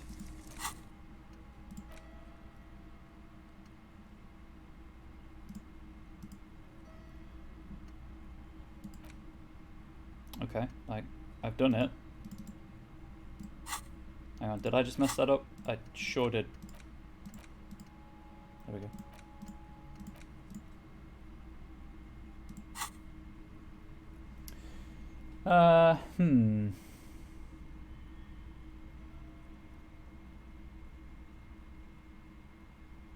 Yes, sir, could you take off your sunglasses? I'd like to check your eyes. Why on earth? These are prescription. I can't really see without them. He staggers away from the glass, but quickly recomposes himself. No judgment, just curious. I probably did loads of Parolidon before I lost my memory. I've had to take it. You know, since the People's Pile cleanup. I was with the Emergency Relief Brigade. He responds carefully. He's taken it for mental and emotional, not physical pain these days. The People's Pal? What's that? A bad idea. Some poor leftist built a particle decay generator in hopes of bringing affordable electricity to underserved communities. It malfunctioned. Radioactive waste everywhere. Probably some of it in you too. Well, that doesn't sound great if I'm being honest. Tell me more about this emergency relief brigade you were part of. We were an all-volunteer force. Self-organised. Tried to help the fire brigades contain the spill. So I guess if it's a white shape, that is a volunteer service. On the patch, gamma radiation lines crossed with a red drop of blood. I lived by the river since I was a small boy. The Esperance. Didn't have the art to let it all go to shit without trying to do something to help out. There wasn't much the volunteer force could do, however. We wasted years in the river mud. Years getting sick. He looks at the spiralling light and stops. It must have been tough. Radioactive cleanup. There's a reason why everyone's tried to forget any of it ever happened. And why no one has tried to repair or replace the pile. So much disappointment. And early deaths. Cancer mostly. And we knew all that was coming even as we were cleaning up as best we could. Whose fault was it the generator failed? No one's. Everyone's. He sighs and shakes his head. So much bitterness. A bunch of poor people built themselves a primitive nuclear reactor, hoping for the best. What do you think is going to happen? How did you end up running a pawn shop? The cleanup happened 15 years ago. I was young then. Later, my second aunt died. Left me this shack and all the assorted junk in it. So I came to Martinez. People told me don't go there. It's a shithole. I said, people, we just had a nuclear pile meltdown. I'm gonna get as far away from Forburg as I can. Still in the same city, but... He shrugs. And you know what? Perfectly understand that decision making. Thank you for telling me. I like the theory more than the story. Outward movement, not vortices. Yeah, you gotta get in on those vortices, my man. Do you know anything about the traffic menace on the loose? Traffic? I'm sorry, officer, but I don't drive. But did you hear it when the traffic menace drove over your roof? Now that I think about it, I do remember hearing a thunderous noise the other night. Some kind of powerful electric vortex hitting the shop, and then moving on. Also known as a car. That sure narrows down our list of suspects. A vortex sounds fascinating. Yeah, it was pretty wild. I didn't really know what to make of it, but I know it meant something. You might be able to aid our investigation. I doubt it, but I can try and answer any questions you may have. Know anything about the recent hanging? I do my best to keep my distance from all manner of butchery. Bad for business. Bad for everyone. Actually, that's all I've got. The pawnbroker's gaze is already fixed on the dancing colors. I have other business to take care of now. Finger pistols, 9mm. Pow pow. Snap, snap, baby. Turns out guns aren't that much for protecting as they are for attacking people. If you want to protect people, really work for them, you have to whip out your signature dual 9mm Villiers finger pistols. Who needs real guns anyway? That conversation you just had? It would have gone better had you snapped those bad boys at them. Note, 9mm dual finger pistols do not count for an actual weapon in a gunfight. Wise words. +1 reaction speed, safety's always off. Empty hand slots give suggestion +1. Nice, nice. Free skills! Grand. Oh, I see. So they're like they're equipable. Oh, that makes sense. That's why there's so many to pick from. Anyway, whoop.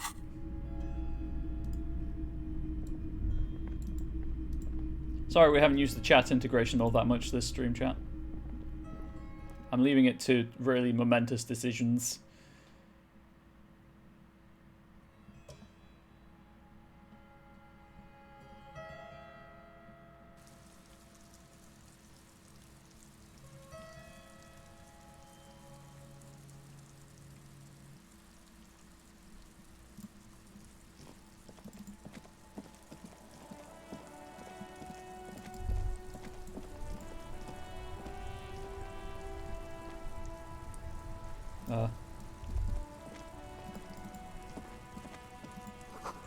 A sewer grate, gateway to the river of filth. Oh, I see.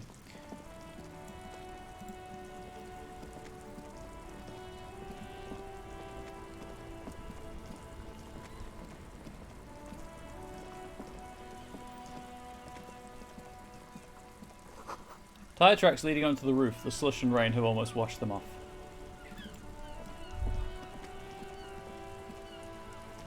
Wouldn't even pick it up if my heart wasn't in it. The spirited chirps and clicks of swallows fill the air. This map is quite large.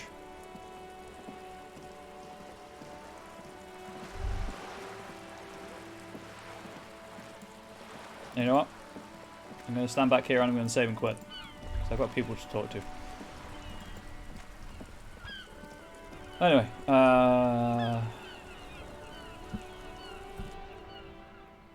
save game. Save.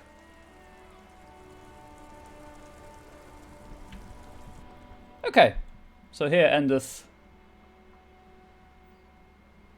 stream 1. 3 hours in, still haven't reported my badge as missing. Should probably get on that next stream. Stream 2 should be tomorrow, actually, all things going well. I'm hoping that the racism isn't as constant and in your face, because it really, really gets me down, and I do struggle with it. I don't understand how people can be like that, but that's just, you know, that's a me thing. I'm enjoying it so far. It's definitely ticking some of my boxes. But yeah, hopefully everything's fine tomorrow and I can play some more. Yeah, I might look at if there's a tips and tricks guide of things to be aware of, just to help with, again, I talk about this quite a bit, but streaming is not the typical gaming experience, so I do like to have that basis, that knowledge to lean upon, so that I can focus more on keeping my eyes on chat and stuff, although the game is not doing well. This stream has not done well for view count, but hey, there we go. Everything's a gamble, right? Anyway, please pet your pets. Please do stay safe, healthy, wholesome. Be the kindness you want to see in the world. All of that good stuff. Phrenology is a failed science. Means nothing. And just be kind to people, really. Yeah. Have a good evening, everyone. Goodbye.